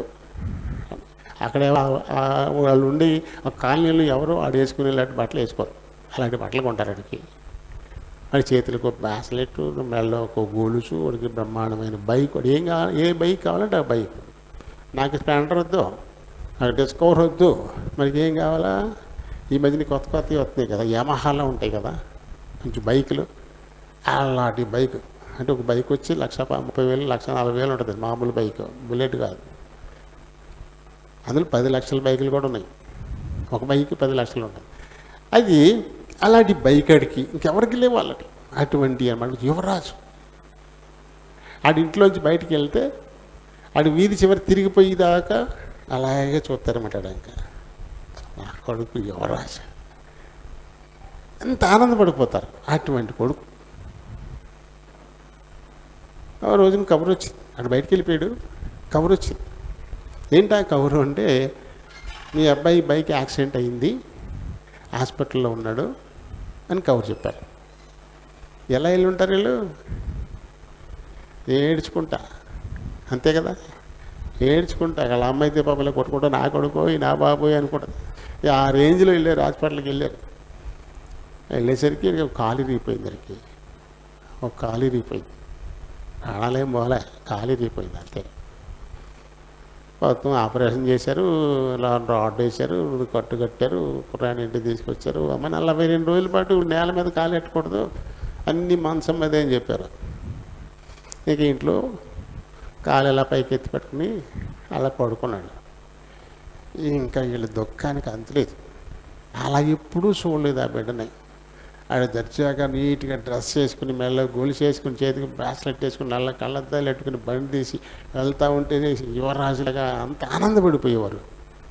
ఇప్పుడు ఆడు పేషెంట్ మంచం మీద కాలు ఇరిగిపోయి అలాగలా ఎత్తి పట్టుకుని అలా ఉంటే ఆడంక చూడలేక చూసి పక్కకి వెళ్ళి గొడ్డలు కుక్కుని బాధపడుతుండేవారు. అటు ఇటు తిరిగి దేవుడి మీదకి వెళ్ళిపోయింది అలా కోపం. ఏం తక్కువ చేసాం మేము దేవుడికి? ఆ మందిరంలో కాపురి తర్వాత అంత శ్రద్ధ తీసుకునేది మేమే కదా. మేము లేకుండా అక్కడ ఏ కార్యక్రమైనా జరుగుతుందా? మేము ఆట వేసుకోకుండా ఏ ఒక్కడ పనిముట్టైనా అక్కడ కొనడం జరుగుతుందా? ఇంత గొప్ప సేవ మేము పాలు పంచుకుంటూ ఉంటే మా బిడ్డని కాపాడలేకపోయాడు దేవుడు. ఏంటి ఈ పరిస్థితి ఇలా చేశాడు మా దేవుడు అని చెప్పేసి చాలా కోపం వచ్చేసి బాధ కలిగేసి ఈ మందిరానికి వెళ్ళాం మనం మానేశారు. ఇద్దరు కూడా మందిరానికి వెళ్ళడం మానేశారు. ఒక వారం చూశారు, అన్నగారు ఒక వారం చూశారు. అబ్బాయికి బాగోలేదు కదా, కాలేలా అయింది కదా, అందు గురించి రాలేదేమోలే అనుకున్నాను. రెండో వారం కూడా వెళ్ళా. ఇప్పుడు డౌట్ వచ్చింది అలాగే, అదేంటి అసలు ఎప్పుడు మానరు, అలాంటిది 2 వారాలుగా రాలేదేంటని ఆరాధన అయిపోయాక ఆయన ఇంక 3 పెద్ద మనుషులు ఇంటికి వచ్చారు. ఎప్పుడు అంత దూరాన్ని చూసి ఆనందంగా రెండు బ్రదర్ అంటే చక్క ప్రైజ్ రెండు బ్రదర్ అంటే ఆనందంగా పిలిచేవారు. ఇప్పుడు అసలు అలా ముఖం కాటు మంటలు పెట్టుకున్నారు. రిసీవింగ్ బాగులే, అలా కూర్చేసారు. అలా కూర్చున్నారు, ఎంతలా మాట్లాడలే. అంటే పాస్టర్ గారు బ్రదర్ అడిగారు, ఏంటి బ్రదరు పోయిన వారం రాలేదు, ఈ వారం రాలేదు మందిరానికి. ఎందుకు రావాలండి? ఇది సమాధానం. ఎందుకు రావాలండి? ఎందుకు రావాలా? మీకు తెలుసు కదా మేమేం చేసాం, ఏమైనా లోడ్ చేసామా మందిరానికి దేవుడికి? మేము చేయగలిగినంత ఎప్పుడు అంతకంటే ఎక్కువ చేస్తున్నాం కదా. ఇంత చేస్తుంటే ఏంటి ఆ బిడ్డను ఇలా చేసి ఇలా పెట్టేసాడు ఆ దేవుడు, కాలేరు కూడా కూర్చోబెట్టాడు.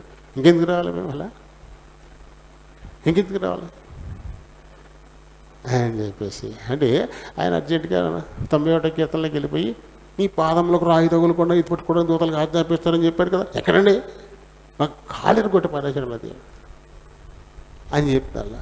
ఎన్నో రకాలుగా వాక్యానుసారంగా ఆయన చెప్పినా సరే ఇక మొండికేసేసారు ఇద్దరు. లేదు వినమంటే మీరు రావండి, ఇంకా మీరు రావు అన్నారు. అంతే. ఇంకేం చేస్తారు పాపం? ఆయన పంచిమెంట్ ఇస్తారా, కొట్టి తీసుకెళ్తారా? అధికారం ఉంటుంది వాళ్ళకి? ఉండదు కదా. చల్లి దేవుడికి అప్పు చెప్పేశారు. ఇక దేవుడే వాళ్ళకి అనుభూతి కలిగించాలి, ఇక వీళ్ళు ఏం చేయలేరు. ఇంకా ఆ తర్వాత కొద్ది రోజులు గడిచాయి, యుద్ధం వచ్చిందంట. సరిహద్దు దేశంతో యుద్ధం వచ్చింది. ఈ యుద్ధాలు వచ్చినప్పుడు నిర్బంధంగా సైన్యంలోకి రిక్రూట్ చేస్తారు. 18 ఏళ్ళు దాటిపోయినటువంటి కుర్రాళ్ళని తీసుకెళ్ళిపోతారు. అంటే వాళ్ళకి ఆయుధాలు ఇచ్చి యుద్ధం చేయమనరు. యుద్ధం చేసే వాళ్ళకి ఆయుధాలు జారేయడం, ఆహారం జారేయడం, ఇలాంటి పనులకు వాడుకోవడం కోసం ఎమర్జెన్సీ అనమాట. ఇంకా వాళ్ళు వచ్చారు అంటే పంపించేయాల్సిందే. నా పిల్లాడు నా ఇష్టం, నేను పంపను అంటే వీళ్ళు మొత్తం తీసుకెళ్ళి జైలు పడేస్తారు. దేశద్రోహం అంటారు దాన్ని, దేశద్రోహ నేరం అవుతారు. ఈ దేశం కష్టంలో ఉంటే ఈ బిడ్డను పంపించవా అని చెప్పేసి అనమాట. వచ్చింది మిలిటరీ వ్యాన్, ఆ ఊరు వచ్చింది. వాళ్ళ దగ్గర ఉంటుంది, లిస్ట్ ఉంటుంది. 18 ఏళ్ళు పైపడ్డ కుర్రాళ్ళ లిస్ట్ ఉంటుంది. డోర్ నెంబరు, కుర్రాడి పేరు, తండ్రి పేరు అన్నీ ఉంటాయి వాళ్ళ దగ్గర. ఇంకా ఈ గడప ఎక్కుతున్నారు, దిగుతున్నారు. ఏంటి మిలిటరీ వ్యాన్ వచ్చిందేంటి, మిలిటరీ వ్యాన్ వచ్చిందేంటి అని చూస్తున్నారు వీళ్ళిద్దరు. ఏం యుద్ధం వచ్చిందంట, ఇప్పుడు 18 ఏళ్ళు భయపడ్డ కుర్రగాళ్ళని రిక్రూట్ చేసుకుని తీసుకెళ్ళిపోతున్నారు అని చెప్పారు. చెప్తే ఇక ఒక్క ఇల్లు ఈ ఇంట్లోనూ ఉన్నాడు, 20 ఏళ్ళు పైన వచ్చినాయి. ఈ ఇంట్లోకి వచ్చారు, పేరు ఉంటుంది కదా, వచ్చేసారు. ఇంట్లోకి వచ్చారు.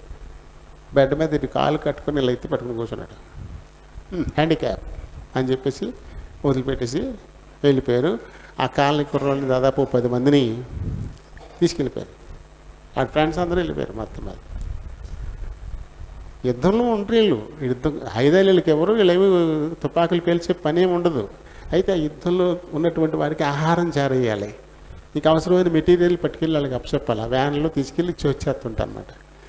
అలా ఈ కాలనీ కుర్రాళ్ళు ప్రయాణిస్తున్నటువంటి వ్యాన్ మీద శత్రువు బాంబు వేసాడు. బాంబు అయితే ఏముంది, ఇంకా వ్యాను చిన్న చిత్రం అయిపోయింది. 10 మంది కుర్రాళ్ళు చచ్చిపోయారు.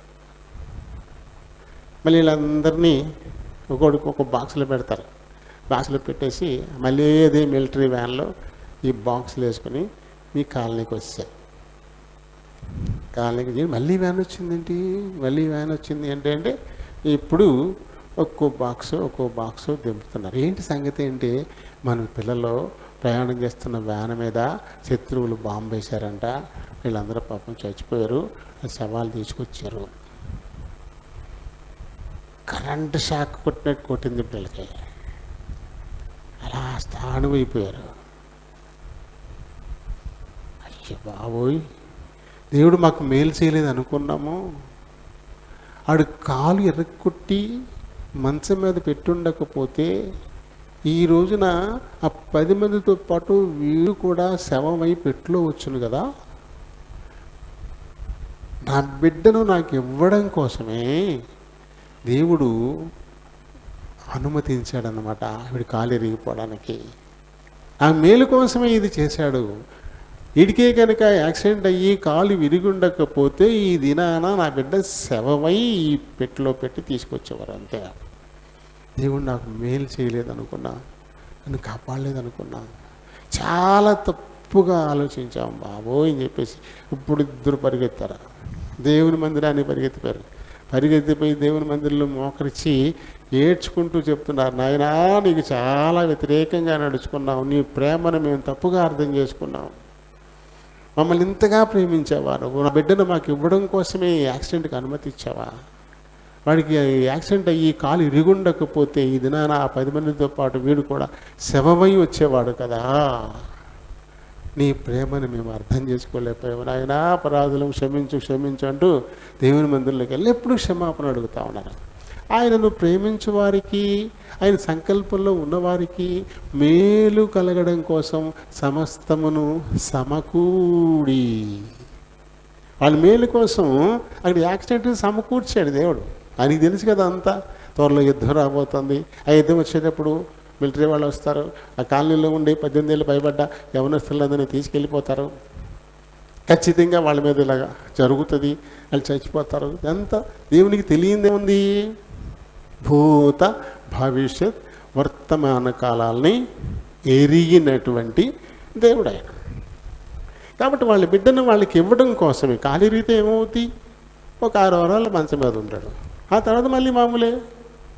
ప్రాణం పోతే ఏంటి, కాబట్టి ప్రాణం అవడం కంటే కాలిరగడం మేలు కదా, శ్రేష్టం కదా. మేలు కోసం సమస్తమును సమకూరుస్తాడంట దేవుడు, సమకూరుస్తాడు. అంటే ఈ సమకూర్పులో, ఈ సమస్తంలో కొన్ని మనకి నష్టాలు ఉంటాయి, కొన్ని మనకి నష్టాలు ఉంటాయి, మనకి నచ్చని విషయాలు ఉంటాయి. అయితే దేవుడు మనకి ఎందుకు నచ్చని విషయాలు మనకి ఎందుకు ఇస్తాడు, దీని వెనకాల ఏదో గొప్ప మేలు దాగి ఉండుంటుంది. పుట్టినే నా దేవుడు ఎప్పుడు కూడా మా పట్ల అన్యాయంగా నడుచుకోడు. ఇలా జరిగింది అంటే దీని వెనకాల ఏదో ఒక మేలు నా కోసం దాచిపెట్టుంటాడు నా దేవుడు అనే నమ్మకం మనకు కావాలి. అపాయములోనున్నను అపాయము లేని వా, పెద్ద అపాయం వస్తుంది ఆ పిల్లాడికి. రేపొద్దున మిలిటరీ వాళ్ళు తీసుకెళ్ళిపోతారు, ఆ 10 మందితో వీడు కూడా శవమై వస్తాడు. మరి ఈ తల్లిదండ్రులు ఇంత భక్తి శ్రద్ధలు కనపరుస్తున్నందుకు, దేవునికి ఇంత అనుకూలంగా నడుచుకుంటున్నందుకు, ఇంత సేవలో పాలు పొందుతున్నందుకు తన దూతలకు ఆజ్ఞాపించాలి కదా. ఆ యాక్సిడెంట్లో చచ్చిపోవచ్చుగా, కేవలం కాలేజీ దగ్గర కొట్టాడు. చంపేయాలనుకుంటే అప్పుడే చంపేస్తారుగా. కాబట్టి ఈ విషయాన్ని ఎప్పుడు మనం మనసులో పెట్టుకోవాలి. దేవుడు ఎప్పుడు మంచివాడు అంతే, ఆయన మనకి కావాలని ఎప్పుడూ నష్టాన్ని కలిగించడు. ఒకవేళ కొంచెం నష్టం జరిగింది అంటే పెద్ద నష్టాన్ని నివారించడానికి జేబులో 100 రూపాయలు పడిపోయింది, 100 రూపాయలు పోయింది. ఇప్పుడు ఏమనిపిస్తుంది మనకి, 100 పోయింది అంటే డబ్బును బాగా ప్రేమిస్తే చాలా నష్టంలాగా అనిపిస్తుంది. డబ్బును బాగా ప్రేమించే వాళ్ళకి 100 చాలా నష్టంలాగా అనిపిస్తుంది. కానీ ఇది ఒక వార్నింగ్ నీకు. రేపొద్దున్న 100 కాదు 1000 పోగొట్టుకునే పరిస్థితి వస్తుంది. ఈ 100 పోయింది కాబట్టి ఇక నుంచి నువ్వేం చేస్తావు, చాలా జాగ్రత్త పడతావు. తర్వాత వేలల్లో వచ్చే నష్టాన్ని నివారించడానికి నీకు ఒక హెచ్చరిక ఇది. అలా హెచ్చరికగా తీసుకోవాలి. కానీ మా దేవుడు నా డబ్బును బాగొట్టేశాడు, నా 100 బాగొట్టేశాడు అనుకుంటే కదా. దేవుడు ఎప్పుడు నమ్మదగినవాడు. ఈయన చెప్తున్నాడు కదా, ఏం చెప్పాడు ఈయన, ఆయన ఎప్పుడు కూడా దేవుడు నమ్మదగినవాడు, అది మనకు ఉండాలి ఎప్పుడు కూడా. దేవుడు నమ్మదగినవాడు, ఆయన ఖచ్చితంగా మనం నమ్మాలి, ఖచ్చితంగా నమ్మాలి. ఎందుకంటే కేవలం మన నష్టం మనం భరించాలని ఎప్పుడు కూడా దేవుడు మనకి ఒక కీడును రప్పించేవాడు ఎప్పటికీ కాదు. ఇంకా రెండవది అంటే పరీక్షలు, హింసలు తప్పవు. ఇలాంటి వాగ్దానం కూడా మనకు ఉంది కదా, ఇలాంటి వాగ్దానం కూడా మనకుంది. చూడండి, 1 పేతురు 4:12 చదువుదాం. ప్రియులారా, మిమ్మును శోధించుటకు మీకు కలుగుచున్న అగ్ని వంటి మహాశ్రమను గూర్చి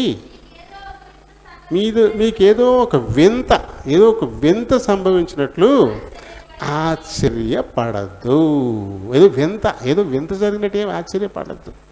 అగ్ని వంటి శ్రమలు, అగ్నితో బాప్తీసం ఇస్తాడు ఆయన, అగ్నితో బాప్తీసం ఇస్తాడు. అగ్నిలో ఎలా ఉంటుంది? అగ్ని చల్లగా ఉంటుందా?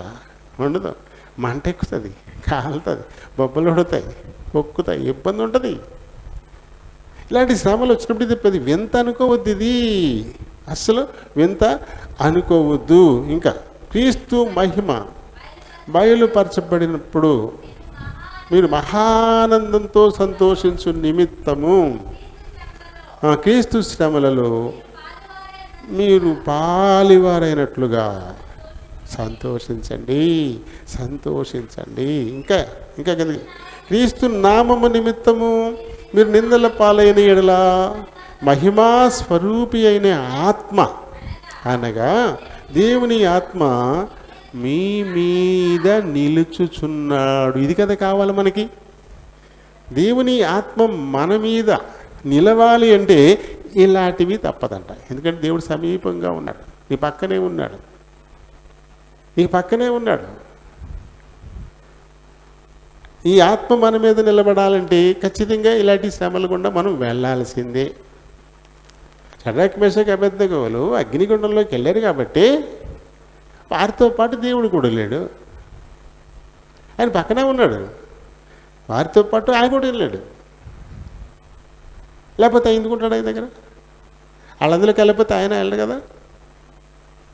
కాబట్టి ఆయన విడిచిపెట్టేటువంటి వాడు ఎప్పటికీ కూడా కాదు. ఇందులోనే 2:20-21 చదువుదాం. తప్పిదమునకై దెబ్బలు తినినప్పుడు మీరు సహించిన ఎడల మీకేమి ఘనము? ఏదో తప్పు చేసి శ్రమలు పడితే అది ఏమైనా ఘనమా? అది ఎవడు తప్పు చేసినా దెబ్బలు తింటాడు, అది మామూలే. అలా ఏం కాదు కదా. మరి మీరు సహించిన ఎడల మీకు లాభమే లేదు. మేలు చేసి బాధపడున్నప్పుడు మీరు సహించిన ఎడల అది దేవునికి హితమగును. ఎందుకు మీరు పిలువబడితిరి? ఇందుకే మీరు పిలువబడ్డారు. అంటే ఏ తప్పు చేయకుండా, శోధనలో తప్పు చేయకుండా మేలు చేసి మరీ నిందింపబడ్డాం. ఇందుకోసమే మీరు పిలువబడ్డారు. క్రీస్తు కూడా మీ కొరకు బాధపడి మీరు తన అడుగుజాడలు యందు నడుచుకున్నట్లు మీకు మాదిరి ఉంచిపోయెను. ఆయన పాపము చేయలేదు, ఆయన నోటను కపటము కనబడలేదు, ఆయన దూషింపబడి బదులు దూషింపలేరు, ఆయన శ్రమ పెట్టబడి బెదిరింపక న్యాయముగా తీర్పు తీర్చు దేవునికి తన్ను తాను అప్పగించుకొనెను. అలాగే మనం కూడా ఆయన ఒక మాదిరి చూపించెళ్ళాడు, మనకు ఒక మాదిరి చూపించెళ్ళాడు. ఆయన ఏం పాపం ఉంది, ఆయన ఏం తప్పు ఉంది? మేలు చేశాడు, ప్రేమించాడు, అంతకుమించి ఏం చేయలే. దానికే వెళ్ళిపోయిన నిందలల్లా ఆయన మీద వేశారు. కాబట్టి మనం అలాంటివి ఎదుర్కోవాల్సిందే, తప్పదు. ఇంకా ఎన్నో శ్రమలు తర్వాత చదువుకోండి. హెబ్రీ 11:35-38 వరకు విశ్వాస వీరుల దానిలో మరి ఆయన ఎందుకు నమ్మికించిన వారు, ప్రవక్తలు ఇలాంటి వాళ్ళు ఎలాంటి శ్రమలు సహించారో అక్కడ రాయబడింది. తర్వాత చూసుకోండి, టైం అయిపోతుంది, 11:20 అయిపోయింది. హెచ్చరిక చేస్తుంది. అంత స్పీడ్గా పరిగెత్తిపోద్ది టైం, నాకు చాలా స్పీడ్గా వెళ్ళిపోతుంది. నిలబడి 1:20 అయినట్టుంది. 10 గంటలకు నుంచి ఉన్నానా? సరే, మరి బ్రేక్ ఇవ్వట్లేదు, అయిపోతుంది కదా. ఇంకొక అంతే అంటే ఇంకొక 20 నిమిషాల్లో ముగించేసుకుందాం. చూడండి, తర్వాత మరి పౌలు గారు నా ఆత్మీయ కుమారుడైన యవనస్తుడు దేవుని సేవలోకి వస్తున్న తిమోతితో మాట్లాడతాడు. తిమోతి రాసిన 2వ పత్రిక 3వ అధ్యాయము 12వ వచనం. సద్భక్తితోను అది క్రీస్తునందు సద్భక్తితో బ్రతకను ఉద్దేశించే వాళ్ళందరూ కూడా తప్పకుండా వాళ్ళకి ఇబ్బంది ఉంటుంది, శ్రమ ఉంటుంది, వాళ్ళకి ఖచ్చితంగా శ్రమ ఉంటుంది. సద్భక్తితో బ్రతకాలనుకునేటువంటి వారికే, లోకంలో కలిసిపోయి ఎలా పడితే అలా ఉండేవాళ్ళు కాదు. వాళ్ళకి ఏ బాధలు ఉండవు, వాళ్ళకి ఏమి ఉండదు. తన యథార్థతను నిలబెట్టుకోవాలనుకునే వారికి ఈ సమస్యలు, ఈ కష్టాలు ఇలాంటివన్నీ తప్పకుండా వస్తాయి. క్రీస్తు యేసునందు సద్భక్తితో బ్రతుకును ఉద్దేశించు వారందరూ కదా ఖచ్చితంగా హింస పడాల్సిందే అంటాడు ఆయన. యోహాను సువార్తలో చూడండి 15వ అధ్యాయము 18 నుంచి యేసుప్రభువు చెప్పిన మాటలు మనం చూడొచ్చు.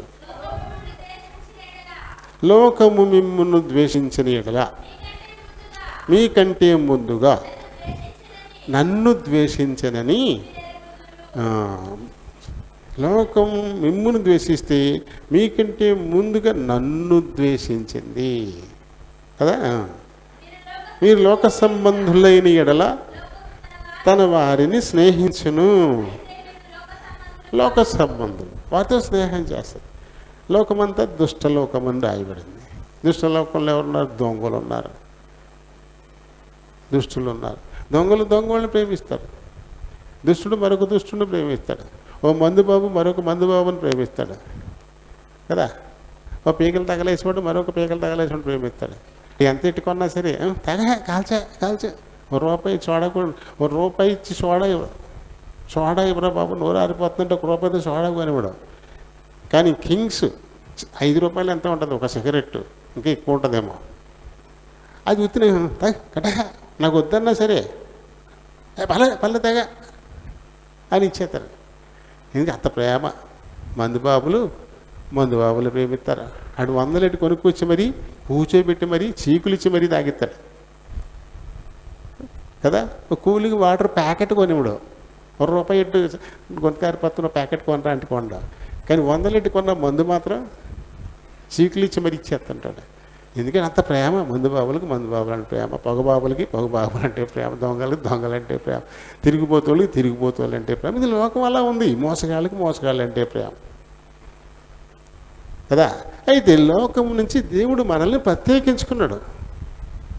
మన లోకస్తులం కాదు, మన మందుబాబులం కాదు, పొగబాబులం కాదు, అయితే దొంగలం కాదు, ఇంక తిరిగిపోతులం కాదు, మోసగాళ్ళం కాదు. అన్నీ కట్టబెట్టేసుకుని కూర్చున్నాం. కాబట్టి మనతో ఎవరు స్నేహం చేస్తాడు? మందుబాబు స్నేహం చేస్తాడా? చేయడు. అదే ఇక్కడ చెప్పబడింది కదా. ఏమన్నాడైనా చూడండి, మీరు లోకం మిమ్మల్ని ద్వేషించిన ఎడల మీకంటే ముందుగా నన్ను ద్వేషించిన మీరు లోక సంబంధులైన ఎడల. లోకము తన వారిని అంటే లోక సంబంధుల్ని స్నేహిస్తుంది. మీరు లోక సంబంధులు కారు. లోకములో నుంచి మిమ్మల్ని నేను ఏర్పరచుకున్నాను, అందుకని లోకము మిమ్మును ద్వేషించుచున్నది. ఇక్కడ ఒక రహస్యం ఉంది. ఇప్పుడు మనకి దేవుని ఏర్పాటులో మనం ఉన్నామా?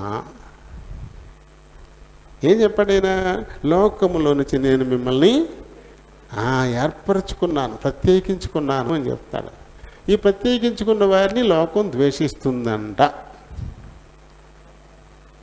అంటే మనం ఆయన ప్రత్యేకించుకున్న వారిలో ఉన్నామా అంటే గుర్తేంటి? లోకం మనల్ని ద్వేషించాలి. ద్వేషిస్తుందా?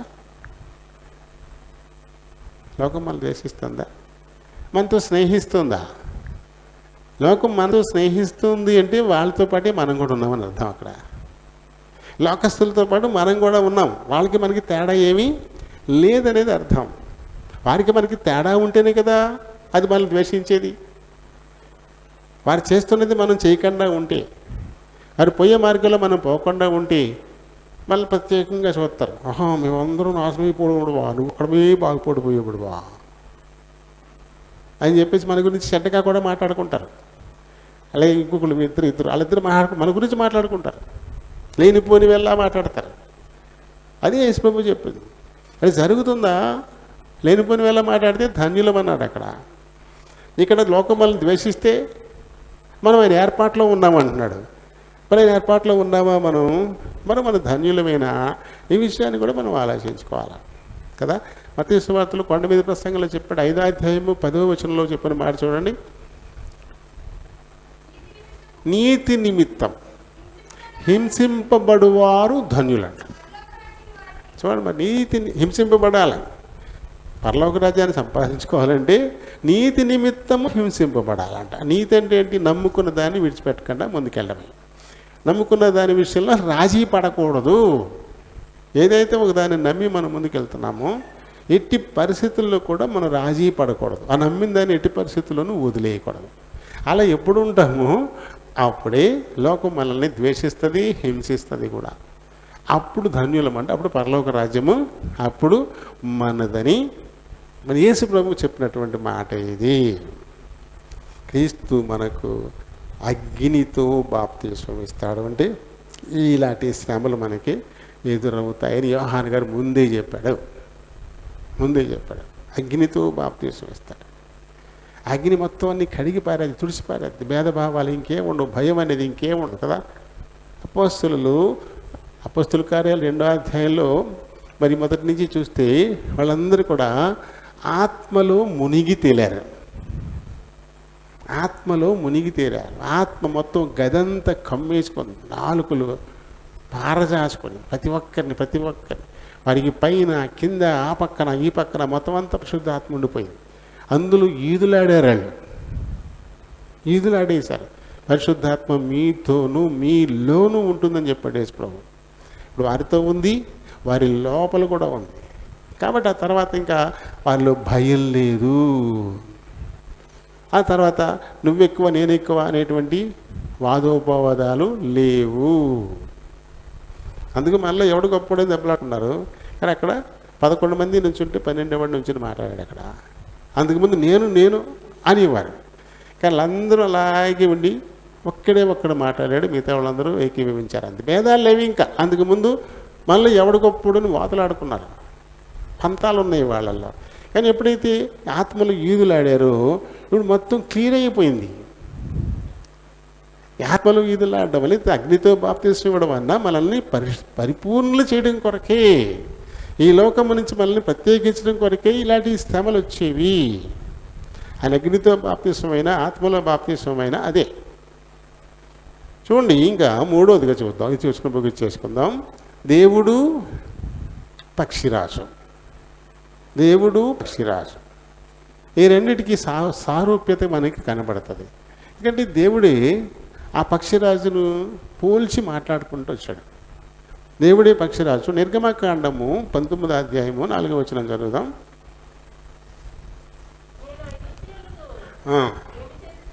ఏమి చేసి తిను మిమ్మును పెద్ద రెక్కల మీద మోసి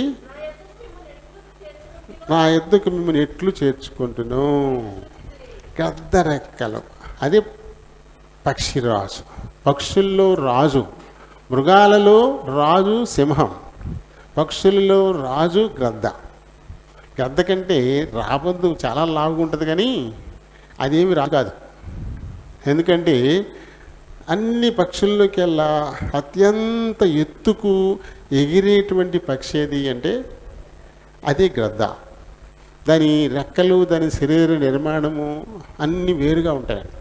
చాలా బలంగా ఉంటుందంట. ఎంత బలంగా ఉంటాయంటే ఇలా పట్టుకుని గొర్రెలను కూడా పట్టుకెళ్ళిపోతాయంటాయి. గొర్రె ఎంత బరువు ఉంటుంది, ఆ రెండింటితో గొర్రెలను కూడా పట్టుకెళ్ళిపోతాయంట. కొండ మీద మేసే గొర్రె పిల్లల్ని పట్టుకెళ్ళిపోతాయంట. అంత బలంగా ఉంటాయండి. అవి చాలా ఎత్తుకి ఎగురుతాయి. దాని ప్రత్యేకత ఏంటంటే, మనకు వర్షం పడితే ఏం చేస్తాము, ఆ వర్షాన్ని తప్పించుకోవడానికి ఆ చెట్టు కిందకి, ఆ ఇంటి కిందకి అటు ఇటు పరిగెడతాం. అయితే కిందంతా వర్షమే ఉంటుంది, ఎక్కడికి వెళ్ళినా వర్షమే ఉంటుంది. కానీ అదేం చేస్తుందంట, వర్షం పడతా ఉంటే ఆ వర్షించే మేఘాల కంటే పైకి వెళ్ళిపోద్దంట. వర్షించే మేఘాల కంటే పైకి వెళ్ళిపోద్దంట. ఇంకా వర్షం ఎక్కడ పడుతుంది దాని మీద? అంత ప్రత్యేకత ఉంది దానికి. అంత ఎత్తులో ఉండి కూడా నేల మీద పాకి ఎలకల్ని కుందేళ్ళు కూడా స్పష్టంగా చూస్తుందంట. అంత కనుచూపు అంత బాగుంటుంది దానికి. అక్కడి నుంచి చాలా సైలెంట్గా అలా రౌండ్లు వేసుకుంటూ అలా వచ్చి అంతే ఒక్కసారి టక్కుని పట్టుకెళ్ళిపోతుంది. అంత పవర్ఫుల్ అనమాట. అందుకనే పక్షి రాజు అన్నారు దాన్ని. మృగాల్లో సింహం రాజు, పక్షుల్లో గద్దే పక్షిరాజు. సాక్షాత్తు దేవుడి దాంతో పోల్చుకున్నాడు ఆయన. గద్దని తనతో పోల్చాడు అసలు ఆయన. ఇంకోటి చూద్దాం, ఇంకో చోట చూడండి. ద్వితీయోపదేశకాండం 32:11. పక్షిరాజు తన గూడు రేపి తన పిల్లలపైన అల్లాడుచు రెక్కలు చాపుకొని వాటిని పట్టుకొని తన రెక్కల మీద వాటిని మోయినట్లు యెహోవా వానిని నడిపించెను. చూడండి ఏం చేశాడంటే ఆయన, పక్షిరాజు తన గూడు రేపి తన పిల్లలపైన అల్లాడుచు రెక్కలు చాపుకొని వాటిని పట్టుకొని తన రెక్కల మీద వాటిని మోగినట్లు. ఏం చేస్తుందో పక్షిరాజు, ఏం చేస్తుందో దేవుడు చెబుతున్నాడు ఇక్కడ. అది ఏం చేస్తుంది, తన పిల్లలకి అది ఏం చేస్తుంది అది చెప్తాను. ఇంకొకటి యెషయా 40:31. యెషయా 40. అమ్మా, యెహోవా కొరకు ఎదురు చూసేవారు నూతనం బలం పొందుతారు. వారి పక్షిరాజు వలె రెక్కలు చాపి పైకి ఎగురుదురు, అలయక పరిగెత్తుదురు, సొమ్మసిల్లక నడిచిపోతురు. చూడు, అలసిపోదంటది, అలా సొమ్మసిల్లదంటది. పైకి పైకి పైకి ఇంకా ఇంకా ఇంకా ఇంకా వర్షం పడుతుంది తడిచిపోతానేమో అని చెప్పేసి వర్షించే మేఘాలు దాటుకుని వెళ్ళిపోతుంట. ఇంకా పైకి మేఘాలు దాటుకుని పైకి వెళ్ళిపోతాంట. ఇంకా అది నూతన బలం పొందడానికి ఇది వరకు చెప్పాను మీకు. దాదాపు అది చాలా సంవత్సరాలు, 100 సంవత్సరాల కంటే పైనే బతుకుతుంది. 120 ఏళ్ళ వరకు బతుకుద్దంట గద్ద. 120 ఏళ్ళ వరకు బతుకుద్దంట. 70 ఏళ్ళ వయసు వచ్చేసరికల్లా మళ్ళీ టైం అయిపోతుంది. చెప్పనప్పుడు అది చెప్పను. మొదలు దానికి వెళ్ళిపోదాం. అంటే ద్వితీయోపదేశకాండంలో మనం చదివిన కాడికి వెళ్ళిపోదాం. చూడండి ఏమంటాడు ఆయన, పక్షిరాజు తన గూడు రేపి. ఈ గద్దలు ఎక్కడికి గూళ్ళు కట్టుకుంటాయో తెలుసా? మన ఇళ్ళకాడో చెట్లకు కట్టవు గూళ్ళు. అవి కొండలు, కొండ చర్యలు బాగా నిలవాటి కొండ ఉందనుకోండి, ఆ మధ్యలో ఎక్కడో కాస్తంత రంధ్రం ఉంటే అక్కడ పెడద్దంట గూడు. అక్కడ గూడు పెడద్దు అంటే ఇంక అక్కడికి శత్రువు వెళ్ళలేడు. ఏది అక్కడికి వెళ్ళి ఆ పిల్లలకి హాని చేయలేదు. అటువంటి స్థలం, సురక్షితమైన చోటు, అక్కడ పెడద్దంట గూడు. అది గూడు ఏం చేస్తుంది, ముళ్ళ కంపలు అట్టుకొస్తుంట. ముళ్ళ కంపలు వాడిగా ఉండి ముళ్ళ కంపలన్నీ ఏరుకొచ్చి గట్టిగా చక్కగా అది ఒక తొట్టులాగా అల్లుతుందంట. ముళ్ళ కంపలతో అల్లుద్దంట. అల్లిన తర్వాత ఏం చేస్తుందంట, పచ్చని లేత చిగుళ్ళల్లా కోసుకొస్తుందంట. పచ్చగా ఉండి లేత చిగుళ్ళల్లా, మెత్తగా ఉండాలన్నమాట, లేత చిగుళ్ళల్లా కోసుకొచ్చి ఆ ముళ్ళు మీద పరుస్తుందంట. పరిచిన తర్వాత ఇంకేం చేస్తుందంట, దానికి ఎదర బొచ్చు చాలా స్మూత్గా ఉంటుంది, చాలా మెత్తగా ఉంటుంది అన్నమాట. అది పీకి ఆకుల మీద వేద్దంట. ఇప్పుడు ఎంత స్మూత్గా ఉంటుందంటే చాలా స్మూత్గా ఉంటుంది ఆ కూడు. అప్పుడు గుడ్లు ఎడుతుందంట. అప్పుడు గుడ్లెట్టి వాటిని పొదిగి వాటిని పిల్లలు చేస్తుందంట. పిల్లలు అయిపోయిన తర్వాత ఇంకా అవి రెక్కలాడించి ఎగిరే వయసు వస్తుంది. కానీ గూడు ఎంత బాగుంది, అస్సలు ప్రమాదం లేదు. ఏ ఒక్కలో వచ్చి ఏదో హాని చేస్తారనేటువంటి పరిస్థితి లేదు. అమ్మ చక్కగా పొద్దున్న మధ్యాహ్నం సాయంకాలం బ్రహ్మాండంగా ఎలకల్ని కుందేళ్ళని పట్టుకొచ్చి పెట్టేస్తుంది. శుభ్రంగా హాయిగా తినేసి మెత్తని గూళ్ళలో పడుకుంటున్నాయి. మరి ఇక ఇది ఎగరడం నేర్చుకునేది ఎప్పుడు? పాపం ముట్టెట్టి వారకంటే గెంటుద్దంట. ఇది హెలం లోనికి వెళ్ళిపోద్ది. అలాగే ఎదరకి గెంటితే మళ్ళీ లోనికి వెళ్ళిపోయి లోపల దూరిపోతూ ఉంటుంది తప్ప బయటికి రాదంట. అప్పుడు ఏం చేస్తుందంట, ఇలా అయితే కాదు, గూడు చాలా సౌఖ్యంగా ఉంది కాబట్టి ఇది ఇక్కడి నుంచి వెళ్ళవు, ఈ సౌఖ్యాన్ని తీసేయాలి అని చెప్పేసి అదే రాశారు ఇక్కడ. తన రెక్కల్ని ఇలా ఇలా ఆడేస్తుందంట. ఆడిస్తే ఏమవుతుంది, ఇప్పుడు ఆ మెత్తేసిన బొచ్చు అంతా ఎగిరిపోద్ది. ఆ తర్వాత లేత చిగుళ్ళన్నీ పట్టుకొచ్చేసింది కదా, ఎండిపోయినాయి. ఇప్పుడు పట్టుకొచ్చినప్పుడు లేత చిగుళ్ళు అవన్నీ ఇప్పుడు ఎండిపోయినాయి. ఎండిపోయి రెక్కలు ఇలా ఆడిచ్చేసరికి అవి కూడా వెళ్ళిపోయినాయి. ఈ బొచ్చు వెళ్ళిపోయింది, ఈ లేత చిగుళ్ళు వెళ్ళిపోయినాయి. ఇప్పుడు సూదుగా ఉండి ముళ్ళు బయటకు వచ్చాయి. ఇప్పుడు పడుకుందామంటే గుచ్చుకుంటున్నాయి. ఇంకా పడుకోవట్లేదు ఏది. అయ్యి బాబు ఇలా ఉందండి. ఇప్పుడు ఎలా ఉంటుంది వాటికి? వాళ్ళ అమ్మ మీద చాలా కోపం వచ్చేది. అయ్యయ్యయ్యో అమ్మమ్మమ్మమ్మ ఇంత పని చేసేవేంటి బాబు, ఇంత మెత్తగా హాయిగా ఉంటే మొత్తం అన్ని రేపేసామని కుయ్యో ముర్రు మొదలెడతాయి, ఏడితే మొదలెడతాయి. ఇప్పుడు అందులో ఉండడానికి ఇష్టపడవు, వారకు వస్తూ ఉంటాయి. అంచుకు వచ్చేసి నిలబడతాయి. ఇప్పుడు లోపలికి వెళ్తే కుచ్చుకుపోతున్నాయి, ముళ్ళు అంచులకు వచ్చి నిలబడతాయి. అప్పుడు ఏం చేస్తుందంట, ఇలా ముట్టుతో పట్టుకుని ఈపు మీద పెట్టుకుని ఎగరడం మొదలెడద్దంట. పైకి పైకి పైకి పైకి పైకి పైకి. అబ్బా, పిల్లలకి ఎంత ఆనందంగా ఉంటుంది. ఆహా, ఎంత మంచి అనుభవం ఇది, ఇప్పుడు దాకా లేదు మనకి. అందులో ఉండిపోయేమో గూడ్స్లోనే. భలే మా అమ్మ భలే తీసుకెళ్తుంది, ఎంత బాగుంది ఇది, అబ్బా మేఘాలు చూడు, ఎంత బాగుందని చాలా ఉత్సాహంగా ఆనందంగా ఉంటాయంట. రెక్కల మీద వెళ్ళి వెళ్ళి వెళ్ళి వెళ్ళి పైకి వెళ్ళిపోయి పల్టీ కొట్టేద్దంట. పల్టీ కొట్టితే ఇప్పుడు దాకా అమ్మ మీద ఉన్నాయి, ఆనందంగా ఉన్నాయి. ఇప్పుడు అమ్మ వదిలేసింది, పల్టీ కొట్టేసింది. ఇప్పుడు గాల్లో ఉన్నాయి. ఇప్పుడు ఏం చేస్తాయంటే, అయ్యో బాబోయ్ చెత్తావరం నాయనోయ్ అని చెప్పేసి ఆ రెక్కలను ఆడిస్తూ మొదలెడతాయంట. రెక్కలు ఆడించి బ్యాలెన్స్ చేసుకుందామని అప్పుడు మొదలెడతాయంట. అయినా వెంటనే రావు కదా, అవి ఎలా కిందకి అలా వస్తూ ఉంటాయి, ఎగురుతూ ఉంటాయి, ఇలా ఎక్కడ ఆడిస్తూనే ఉంటాయి, కిందకి వస్తూ ఉంటాయి. ఇక నేలను కొట్టి చెత్తాయి అనే టైంకి మళ్ళీ కాసేద్దంట. మళ్ళీ పెద్ద పెట్టి ఎక్కి చేసుకుంటుందండి. అమ్మాయి బతికాను బాబా అనుకుంటే మళ్ళీ పైకి తీసుకెళ్ళిపోద్దంట. ఇప్పుడు 2 రకాల డౌట్లు. ఆనందంగా ఉంది, పైకి తీసుకెళ్తే పైకి వెళ్ళి మళ్ళీ పడచేద్దామా. ఇప్పుడు మళ్ళీ 2 రకాల డౌట్లు. ఇప్పుడు పూర్తిగా ఆనందించలేవు. ఫస్ట్ టైము చాలా ఆనందంగా వెళ్ళి ఉంటాయి పైకి, రెండోసేమో ఒక అనుభవం వచ్చింది కదా, అమ్ము అక్కడ దాకా తీసుకెళ్ళి వదిలేస్తుందిరా బాబు అనుకుని ఇప్పుడు ఏమైనా సరే జాగ్రత్తగా ఎగరాలి, ప్రిపేర్ అయిపోతాయి. ఇప్పుడు పైకి తీసుకెళ్ళిపోయి మళ్ళీ పల్టీ కొట్టేద్దాం. మళ్ళీ ఇలా పల్టీ కొట్టి వెళ్ళిపోతే మళ్ళీ గాలి వదిలేదు, అట్లని మళ్ళీ ఎగురుతూ మొదలెడతాయంట. అలా వాటి రెక్కల మీద బ్యాలెన్స్ చేసుకునేదాకా ఆ రకమైన శిక్షణ ఇస్తుందంట పక్షిరాజు.